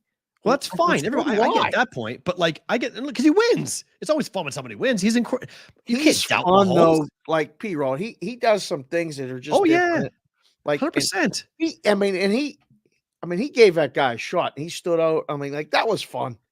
I even got excited when he did that. I was like, man. Oh, he smacked him. No, Hey! And then I love the response. The kid tweeted this morning, like, I guess that was my welcome to the NFL moment. Because it was true. Like you're trying to, hey, that's Mahomes. You better go hit him for real. Like you get a shot at Mahomes, hit him. Don't go in there like, soft. He'll deck you. Because he did. Your shot. He whacked you hard and he made you into a meme. They're coming here this week, right? Yeah, they're gonna actually blow the living daylights. They're 10-point favorites here. They're gonna the Jets are the Raiders. The Chiefs against the Raiders is a game I will not spend a second watching. I won't spend a second watching that game. That is the Raiders are so dead. It's the AOC just broke his hand. My under 6.5 bet. I can't wait to cash that. That Antonio Pierce, goodbye. Bill Belichick, you're up, son. You want it or not? I can't believe it. It's so weird. It's your job if you want it. If this goes sideways like that, oh man. And then which quarterback are you going to draft? Which quarterback do you want to develop? Come on. I mean, I don't know if I want Sanders here. I'm not sure it works, but it fits the mold. He's a Raider. What? He ain't going to be available when the Raiders pick, I don't think. Why not? There's going to be 4. Is there going to be 3 worse teams than the Raiders? I don't know. They may be the worst team in football when it's all said and done. You think the Raiders could have the worst record in football when it's all said and done? Sure. Yeah. They got to play divisional games soon, like this week. They got problems. Like they got problems. The Raiders have got real big problems right now. The Panthers got more problems than anybody. The Patriots got more problems than anybody. Dave, here's you tell me how many games are the Raiders going to win, okay? Here's the rest of their schedule. Home for Kansas City. Okay. At Cincinnati. Okay. You froze. Hold on. At what? Hold on, you froze. At Cincinnati was the last one I heard. You're back. Okay. Snap your fingers. Bye week. Okay. At Miami with Tua back. It's pick 'em for during a bye week, but go ahead. At Miami. Oh, okay. Denver at home. All right, they can win that game. At Kansas City. Oh, okay. At Tampa. Oh, okay. Home for Atlanta. Okay. Monday Night Football. Enjoy it. That's Emerson's week. Emerson's oh my God. Oh Emerson's my week. Lord. Then they play Jacksonville at home the next week. Okay. New Orleans on the road. Chargers at home. That ain't too many wins on that schedule. That's one. I think 3 max. Wow. So how many do they have right now? 2. You have under 6.5? Uh-huh. Well, that's nice. That's good. His team is bad. I mean, they are really, really bad. So, yeah, enjoy that. The Lions won at Minnesota 31-29. Jared Goff was great. Kickers were the day. It's hard to say that the Lions are the best team in football, right? In football or in the NFC? NFL. Whole team. Whole league. Whoa. They're the best team in football. Oh, you're going to get all these Detroit people excited. Best team in football. I don't think you can make a case otherwise. They just went to the Vikings and beat the Vikings at the Vikings.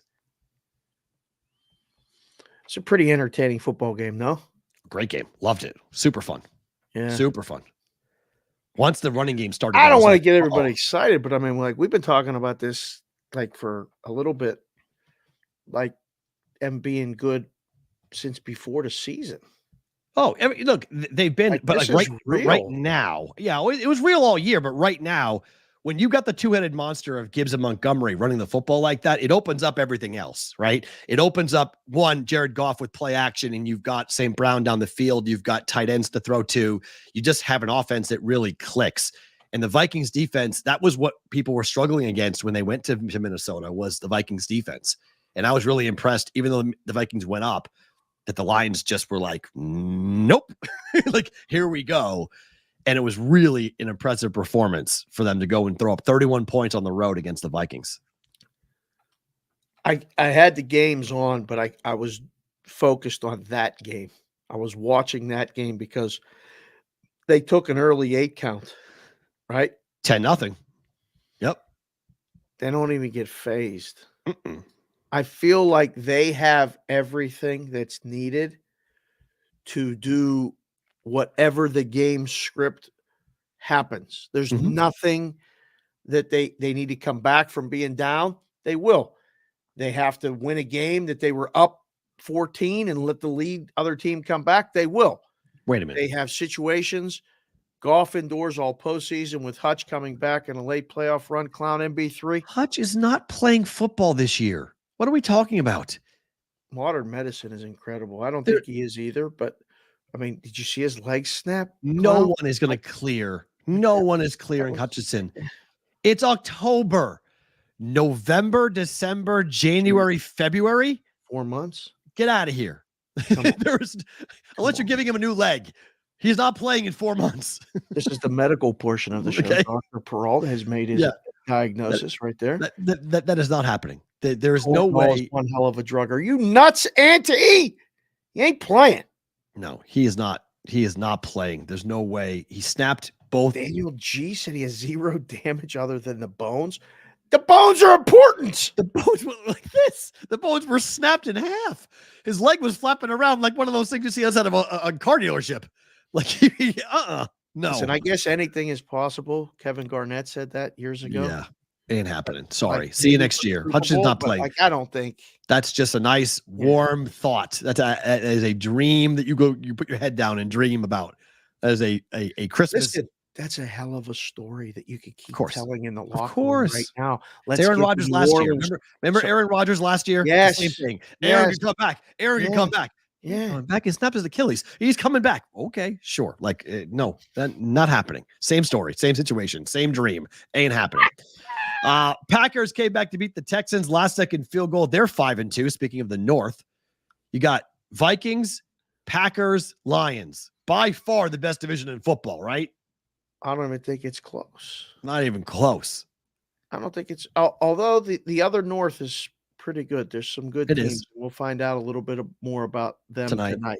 Yep. But the Norths are the best divisions in football. And right now the NFC North is the best. Agreed. Barkley goes back against his old team, runs for 176 yards and a touchdown. This is the bet I should have made. I'm kicking myself all weekend for this. Why didn't I bet this game? This was too easy. Like, this was a revenge spot. This was the ultimate revenge spot. So I go on with Moose every Sunday on WFAN in New York, the Giants flagship station. And we talk about this game. And I'm the jagoff that went on there and said, the Giants are live today. And he's like, what? I said, oh, yeah. I said, the Eagles' offense is a mess. It is. It was. And there's a lot of dissension, like maybe not within the ranks, but something's not working. Like you could just tell from observation and from, some out of work odds maker in Vegas. I'm looking and watching and going, okay. So we nailed everything else, but we were dead ass wrong on this. All reports, caution. How in the hell did Seattle lose to the Giants? Because they look like caca. Watching, I was trying to wait for them to do anything. The Eagles, maybe. Are they good? If you have that version of Saquon, they're good. Well, I don't know if you even need Saquon. I'm talking about the defense. Like, the defense is all. I'm always looking at that's the Giants' like, offense. The offense is fleeting. No. Giants' offense is such a clown show. It is. Even with neighbors, it's such a clown show. That was the takeaway. I was the offensive line sucks. Daniel Jones sucks. There's no one to throw to. Like, no, I'm not putting anything. I didn't learn anything about the Eagles watching them play the Giants. I learned the Giants are a catastrophe, but I didn't learn anything about the Eagles. It's just the Commanders. Massive. Well, the Commanders game is because of the injury. I mean, you got to watch that injury now for Jalen Daniels. That's Jaden Daniels. I mean, that was bad, especially when I had over 50.5 rushing and he fell down with 50. Pissed me off. Yeah, he was mad on the sideline, like he was. If he takes one more step and then goes down with the injury, I get over. I get the 51 yards. Instead, he Right. goes down and I get 50. That was like, man, what are we doing? I was so mad about that. Your guy, Russell Wilson, gets the start, leads the Steelers to a massive win on Sunday Night Football. Aaron Rodgers and Devontae Adams mostly silent in the game. Rodgers got picked off twice, including one that was really not his fault. Garrett Wilson, I guess, was forgetting he plays wide receiver, and the ball kind of is supposed to be thrown to you. So when he hits you in the chest, I don't know. Maybe you're supposed to catch it. Went right into Beanie Bishop's hands twice. He got 2 picks. Thank you. The Steelers, not going to lie, full disclosure, Yep.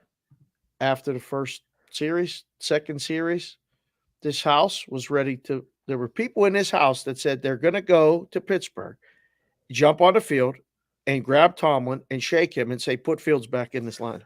Look at, he had a couple of throws in the first quarter that were high school level misses, like Worst. embarrassing misses. Like he couldn't hit the broadside of a barn in the first half, in the 1st quarter. Mhm. And then he got the deep ball to Pickens.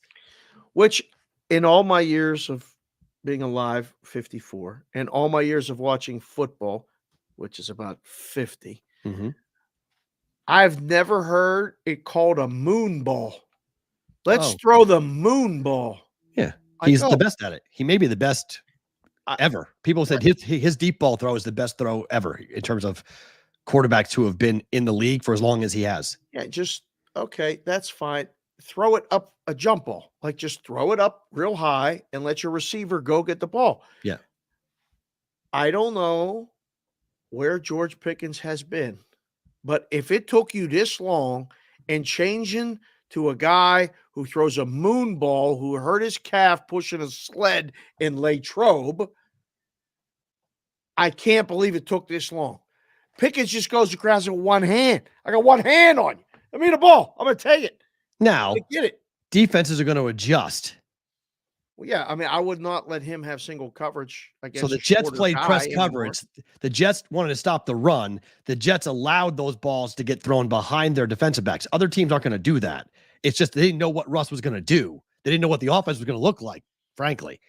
So for one game, sure, the Jets are a dumpster fire on every level. Defense, offense, everything. They're horrific.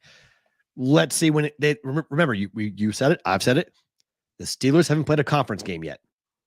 Division Division game yet. It's the 21st of October. So Got 6 games left between the Browns, Bengals, and Ravens. We got a lot of football to go for the Pittsburgh Steelers. Hey, let's keep stacking those dubs though right now. Yep, absolutely. Like, this Get is you a big. wild card spot.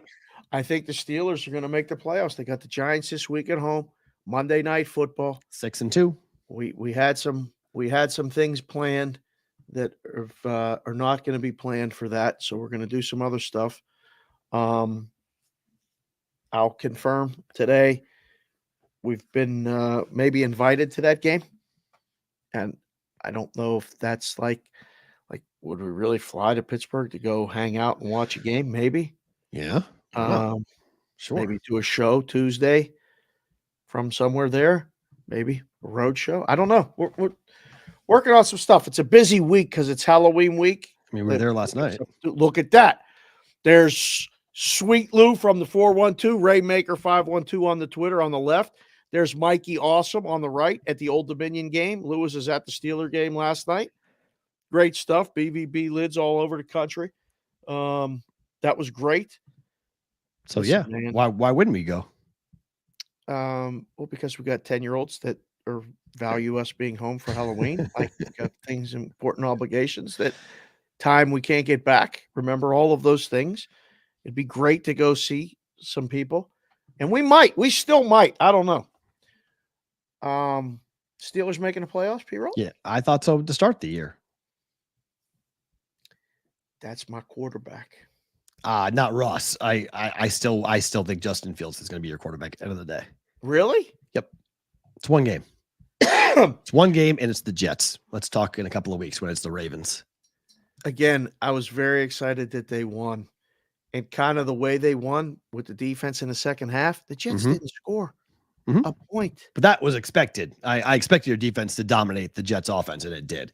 It's the Russell Wilson 30-point-plus performance is what was the scored the most points in a long time. Yeah, They never put up that many. That was the shocker for me. I mean, I had the handicap right to bet the under with the Jet total. Did not see your team scoring that and doing what they did offensively and moving the ball as easily as they did on this Jets defense. Remember, we were sitting in that room preseason at Circa, and everyone was like, "Jets are the best defense in football."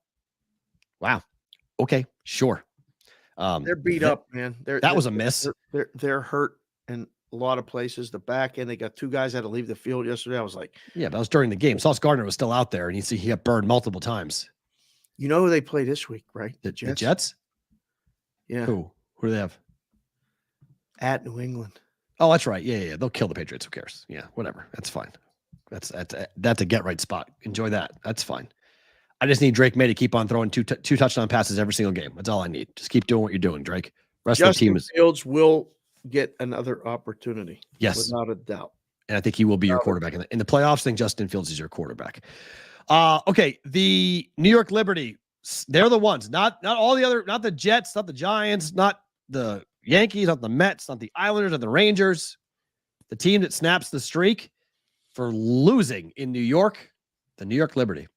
They win their first championship last night. But I bring this up because it's so fitting.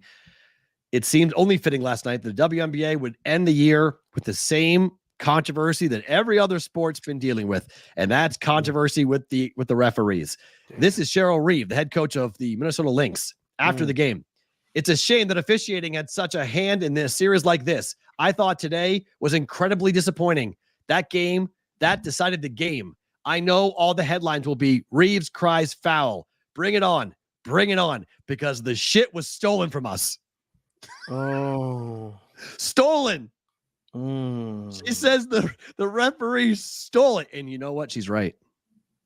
Coaches just can't say it, but she's right. Yeah. That was brutal. That's tough. I didn't see it live. There was so much going on yesterday that what didn't make the live for me. It was a call. What happened was the referees, and we've seen this in college basketball and the NBA for years. It's a big moment. Big drive to the basket. Referees are already ready. They're predetermining, I'm going to call a foul before an actual foul happens. And that was just one of those like, oh my God, in that moment, in that play. Just like standing there straight up? Like, isn't that playing 100%? 100%. It was not. She didn't go into her at all. Like it was hands up. It was a travel on top of that. Not only that, it was a travel. Like I mean, multiple things went wrong last night. I mean, multiple things were like Breanna Stewart traveled. I mean, it's just she traveled. I don't know how you don't see the travel. She barely gets touched. Let the players decide. Everyone's like, let the players decide. It was like, don't overturn that call. They went to the monitor. Even when they reviewed the monitor, I was like, oh my God, you just review it, and it's still the call was wrong. She's right. I will say this though, in defense of the Liberty, when you're up 2 and your best player has a layup to go up 4 and win the championship, you can't blow that layup. You can't blow that layup. Right. Like you can't blow that shot. Like bottom line, you can't blow that shot. You can't do it. So like, while I do feel for the Lynx, and I do think that was a horrific moment for the WNBA, and like, welcome to sports now, guys. Oh, we're talking about referees. That moment, that blown layup, I think will haunt the Lynx for a long time, because you didn't have to go to overtime. You could have won that right then and there and not gone to OT. The incredible part about all of it is that they scheduled it on Sunday against the NFL and against. I think they did pretty well though, Dave. The ratings are going to be pretty good for it. Well, it's a different crowd. That's the thing. Like, people that are watching that aren't watching a Sunday night game. They could care less. Yep. It was a sold-out Barclays Center. Sold out. Yeah. It's pretty impressive on a Sunday night for Game 5 of the WNBA Finals. That's pretty. I mean, in a year in which we saw records in attendance, in viewership, in sponsorship, to have a Game 5 overtime final game of the year, the league couldn't have asked for anything better than that. I mean, that was a dream. You're either in or you're out. That was a dream for them. Dream. And now it's 7 games. They announced during the series, it's now 7 games. Right. So now it's going to be a 7-game final for the WNBA. I mean, you had celebrities there. Spike Lee was there. You had all these different players were there. It was, if you loved basketball and like high drama, it got sloppy. I'll admit, I had a try box going. So I was watching all 3 games last night, baseball, football, and basketball. And it was sloppy. I mean, it was ugly. The fourth quarter, it was tension riddled. There were turnovers and bad passes and missed jump shots and everything else that were part of that game. But it was still high pressure, anxiety basketball. And it was fun to watch. I mean, I was on both sides. I didn't care who won. To me, it didn't matter. It just mattered, was I winning a little or winning a 1 unit or 0.1? And the Lynx, losing was the worst case scenario for me there. But that's why I took New York after game 1, after they lost. So it was, and I thought the number was crazy. I mean, being a plus 245 favorite or dog going into the series, I was like, what are we talking about? Lynx should not be plus 245. That's nuts. Went all the way to an overtime in game 5 to determine it. But you gained a lot of fans. You gained a lot of fans with that. If you guys are watching live, don't move. You're going to get bonus time. If you're on the replay crew, thank you for being here on SiriusXM or Sports Grid. We're back tomorrow for a Tuesday. The rest of you guys, don't move. You are with us for bonus time.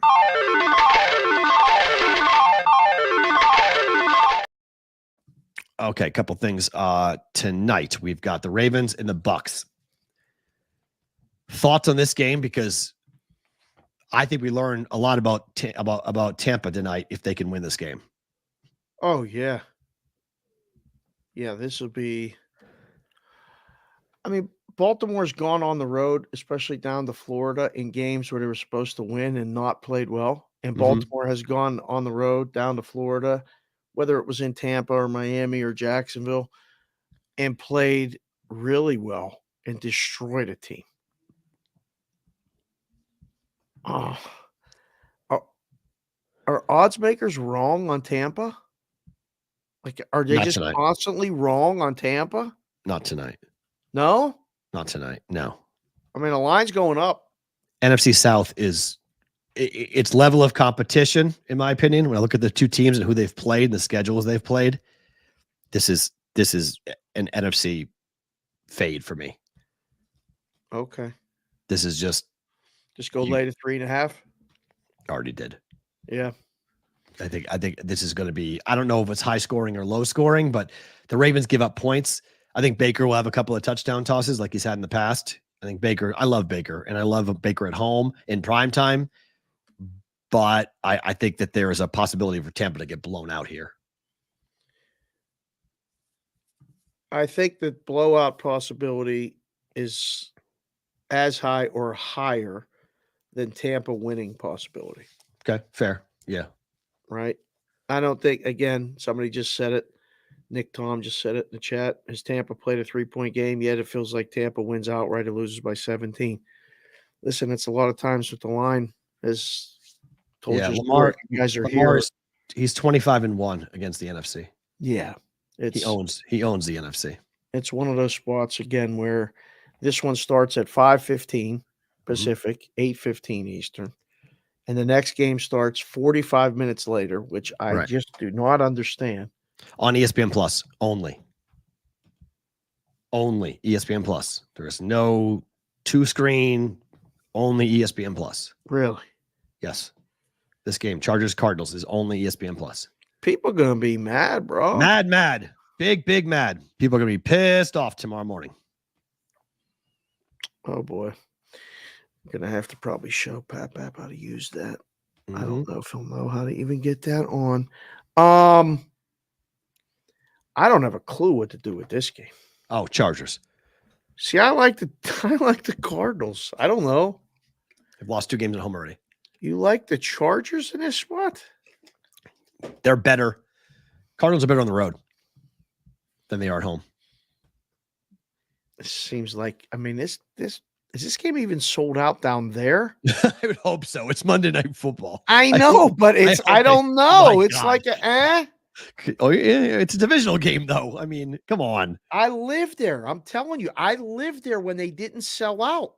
That would be incredible. If this game doesn't sell out, that'd be incredible. It's a Monday night. It's over in Glendale, and they're playing the Chargers. They lost as 3.5-point favorites at home against Washington by 28.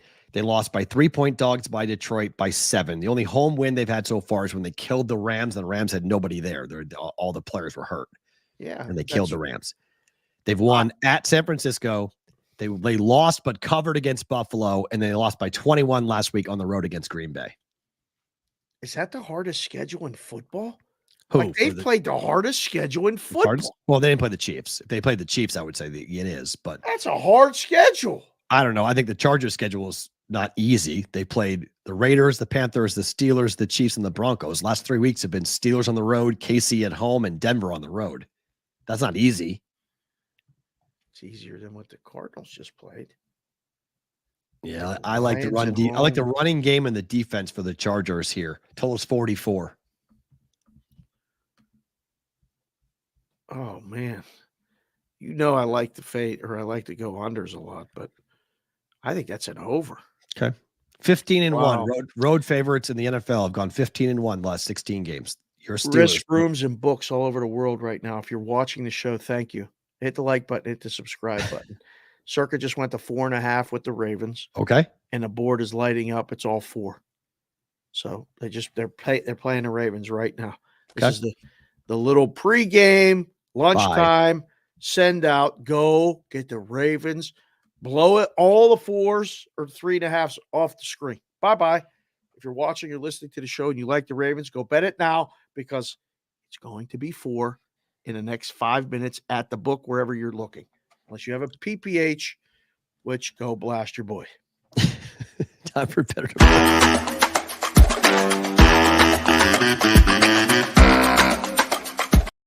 All right, better to book it. We'll roll right into it. Ravens minus 3.5. I guess a bet. I don't like the side. I don't know. But again, the Ravens are one of the things I have a blinder on. I don't. You hate them. I respect the hell out of them, but it would really, really break my heart if they didn't make the playoffs. Like, well, they're 4-2. They're going to go 5-2 tonight, and so you have the same record as you guys. So, or the race for the first with the Pittsburgh Steelers. How about the race is on. Chargers -1 tonight. I like the other side. I think this is a bet. Or I would book this one. Both. Yeah, hip to be square money line parlay. Chargers Ravens. I like it. JPC. There you go. That's wow. That's plus 225. Ooh, wow. Well, how about that? Because the Chargers money line is essentially a pick 'em, right? Just a little extra because they're only 1-point favorites, and you might check the price. You could actually lay the 1 and then use the Ravens on the money line because the only thing that beats you is a 1 point. It might cost you 20 cents in juice. It's probably minus 120 or minus 125. I don't know what the books are doing now. With a -1, it's automatic. It's minus 120. For 100 years, that's the price. Right. So check your price, but good luck. The only hockey game on the docket tonight, we were going to talk about it with Casey, but Casey hopefully she comes on tomorrow to talk. Did you see the slate of hockey games tomorrow? It's amazing tomorrow. It's hockey. It's Frozen Frenzy tomorrow, right? Is that what they're calling? Yeah, because it's the opening night. It's the opening night for. It's what ESPN dubs it, because it's opening night for the NBA. Oh, so the NHL schedules every team. Yeah, so it's Frozen Frenzy tomorrow. So the NHL is going straight up against the NBA, saying, "Okay, fine, you're gonna have your NBA doubleheader nationally televised games on TNT, and so we're gonna give you every game, period, every damn 15 minutes. You have hockey tomorrow." Yeah, it's amazing. I love what they did. Like it starts at 3:00 our time, and then at 3:30, and then literally every 15 minutes another game starts. So for the next, I don't know, 5-6 hours, you have a hockey game. I mean, the Knights play at 8:00 local against the Kings. Yeah. The puck drop at 8:00. Late. Against the Kings on a Tuesday. I think good seats will be available. I might shoot down there. I might take a bus down there and try to hustle my way in. Yep. So you got all that. Credential? Maybe if we can apply for a credential. Not that late, but Tampa and Toronto. Toronto minus 120. All the gifts. 125. Is that it? Go in the first 10 for all of them for every game. 6.5. Wow. B's and C's. Chef Benny. C's and B's tomorrow. Chef Benny's back. He's back. Oh yeah, of these course. things tomorrow. Of course, it's back. Absolutely. Jesus, that's for the Celtics and the Bruins. For those of you that don't know. Oh God. I guess we got to talk about the NBA starting tomorrow too. Correct. Under 6.5. Toronto, Tampa Bay tonight. Both in this game. Both number one goaltenders. Have you seen what these number one goaltenders are doing? This kid Toronto's got Solars. It's 2-2 with a 1.79 goals against average, and it's Vasilevsky with a 1.67. Oh man. My first thought is to say book it. My first thought was over. So I mean, it could be wrong, but wow, that's it. There's only one game. There's no basketball. That's it. There's 2 football. That's it. So far for the Maple Leafs, 1-0, 4-2, 4-2, 6-2, 4-1. Only one game for Toronto's gone over all year, over 6.5. 2-1, 4-1, 4-1, 4-3, 5-4 for the Lightning. Right. 2 games have gone over for the Lightning. They're 2-2. But Vasilevsky, I think you're going to see a lower scoring game because I like this Stolarz kid. So, God. No, that makes perfect sense. It does. Makes perfect sense. He starts tonight. 4-2 final for one of the 2. We go under 6.5. This should be good. I'll watch this. Yeah. Favorite thing about today is what? Sometimes when you just wake up and it's still nice outside and you go out like right now after the week we had and feeling under the weather. Baseball, we have the World Series set.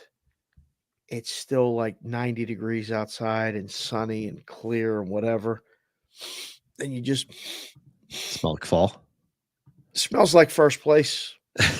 That's what it smells like. We're on bonus time. Fuck you, Jet fans. How about that? How about that? All week listening to this bullshit. Ain't having it. Forget about it. You came into Pittsburgh, you're going to win? Stop the bullshit. Now we get the Giants. Back-to-back weeks, I get to be Pittsburgh Jagoff telling all you New York people to... You can't lose this week. Oh, they ain't losing. You can't lose this week. You lose this week. Steelers would be my pick for Survivor this week. You can't lose this week. That takes all the air out of the sail. If you lose, everything goes wrong if you lose. Listen, hashtag anyone but New York, Chef Benny. Listen, that's fine. Maybe for the football. Everything. I ain't gonna lie, baseball. right now, everything. Close the votes. What are the votes? 71% of you picked the Dodgers. Good. To 29% for the Yankees. I might end up on the Yankees by Friday. I'm telling you right now. We gotta know who the pitching is. I gotta line this thing up. I'm telling you. Told you Dave took -8.5 or -10.5 live for the Steelers. No sweat in the third quarter. Nate Irvine. My kid got to see it yesterday. She was watching because we had the Dodgers on and the Yankees on. I was secretly rooting for the Mets, and she's sitting there openly rooting for the Dodgers. All I was going to do was just get this thing to a game 7, and I realized as soon as you said it, Senga, I'm done. That's it. I was like, shit. That's it. And she's like, I told you the Dodgers were going to win. And then the wife chimes in, and what do you mean you bet the Mets? I'm like, if the Mets would have got to the World Series, we could have bought a small car cash. I'm just letting you know. All right. The numbers were gigantic. And because the odds makers didn't believe it, and they were right. That's fine. I got some really unbelievable closing value tickets. And I told the girls that if the Mets play the Guardians in a World Series, we're going to celebrate the holidays in Hawaii. I was making plans, and we were going to go to Hawaii. Right. Didn't happen. So what we're going to do, we're going to grind right here on the BVB. We're going to line up sales calls. We're going to do everything we need. We've been doing anyway. But damn, I was so excited watching the Steelers yesterday. Papap was over on his side on the couch. I could hear him motherfucking Fields calling for Fields in the first quarter. Yeah. He was pissed off. I went over and I said, relax. I said, trust. He's like, he can't throw it. I'm like, no, you're right. He can't throw. Not in the first quarter. He couldn't. Yeah. And then, grandma kept shuffling over. Everything good. Yes, we're just watching the game. Then they went and started doing something. And Jessica came back and goes, wait a second. The Steelers are winning? I'm like, yeah. And Kendall goes, Daddy's going crazy. Don't show it much. But man, I was excited. So that was my favorite thing about today. It smelled like first place outside today. Very good. For me, this was a delay. It was supposed to happen last week, but one of my favorite days of the semester is today when the kids do their midterm today for me with UNLV. Oh, that's so today. It was supposed to happen last Monday, but I was in the hospital, so we could do last Monday. So now we're here for this Monday. So this is always a lot of fun because this is like I throw them into the fire. For those of you who don't know, I make them memorize a 30-second PSA. They have to stand in front of a TV camera in the TV studio and say it. And for a lot of these kids, they've never been under the lights or have that little red light go on. Right. And when that red light goes on, you get to see a little piece of their soul and how they handle life because the pressure is like immense. And all of a sudden, everything, you have your classmates, you have your professor, you've got the producer in the back, your lav mic'd up, lights are bright, and you just start to sweat. Yeah. I love just to see how they operate and how they handle it. So I get to hang up here with you and then head down to school to go do that. So it's always a lot of fun to watch. For some of these kids, they've never been on camera, real camera before. So it's a first time experience for a lot of them to do it. So always fun to watch an 18-year-old kid melt in front of a camera. I think it's got to be less and less though, right? Like, Chicago, we love Chicago, Joseph. Thank you for watching. Chicago. We love Joseph Chicago. Alvarado. We're coming back soon. Chicago. We got to come back to Chicago. Yeah, we'll go back for sure. We got a blast going there. Do you think kids are adapting to looking at that light? Like no, the phone, I think actually the phone makes it more complicated because they think it's the same. They think it's easy. Okay. So then they go ahead. They have a little bit lower expectation of actually doing it because I just do it on my phone all the time. It's simple. It's all easy. And then they walk in and it's wait a minute. There's 15 people around watching. There's a producer in the back. I have a lav mic. I'm on these big lights, and that red light just goes ding, and it's like, oh no, and their mind goes blank. And a lot of them just go, uh-oh. Some of them knock it out one take and they're good. Like some of them just fire it off and they're all good. But some of the kids get inside their own head and they start to spiral and they start to get inside of their own head. And sometimes I take them outside and I got to give them a little pep talk. And I just say like, hey, like, come on down. Like, let's just relax. Like, it's not a big deal. Like you can figure it out. Just walk in there. We're all cheering for you. So sometimes you got to coach them up a little bit to get it done. But for most of the kids, I think it's like a 2 or 3 take deal. There's always 1 or 2 that go like 15 or 20 that really, really struggle. If you don't memorize it, and you haven't done the work, like 30 seconds is 5 lines. Like it's not that long. Right. Unless you don't prepare. Unless you don't know it. Yeah. If you don't know it, it's a fucking eternity. So do the work. Just like in life, right? When it's time to see, did you put the work in? We'll find out. Did you put the work in? I don't know. I love doing work. I remember one time in Penn State, I had to do my first speech, my first speech communication class. I practiced that thing downstairs in the student lounge at 2 o'clock or 3 o'clock in the morning. Like so much that I walked into class and the teacher said, are you a senior? Ooh. And I'm like, what are you talking about? He's like, well, that was really good. Like you've obviously done this before. I said, well, I mean, I took classes in high school. What are you talking about? And so it must have been that moment where you like, as the professor, when somebody walks in, does it with 1 take, and you're like, damn, bro.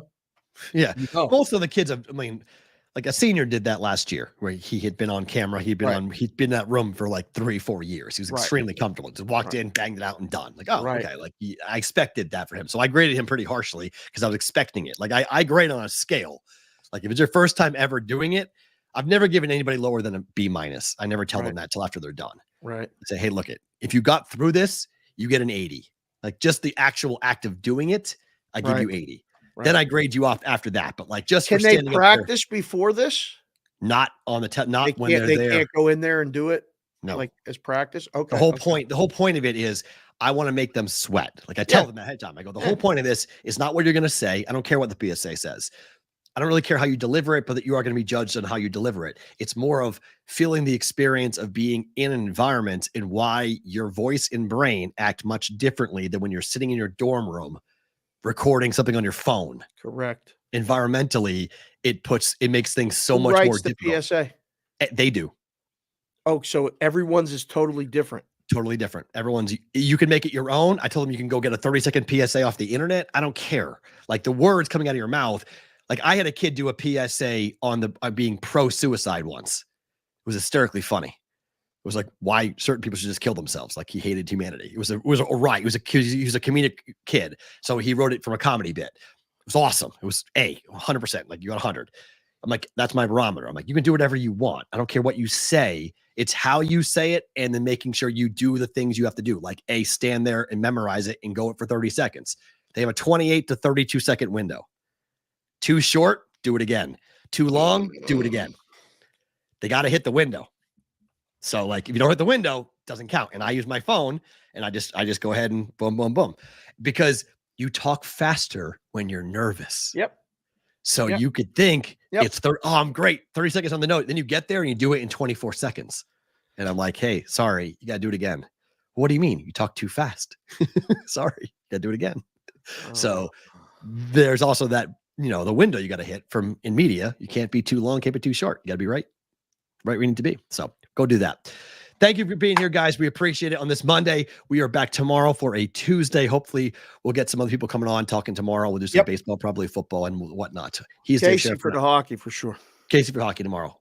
Frenzy and my outfit tomorrow is going to be so good. Oh, it's going to be so good. I can't wait. Tomorrow? October 22nd? Oh, what's tomorrow? I can't wait. It's going to be so fun. Tomorrow, BVB, be here for a Tuesday.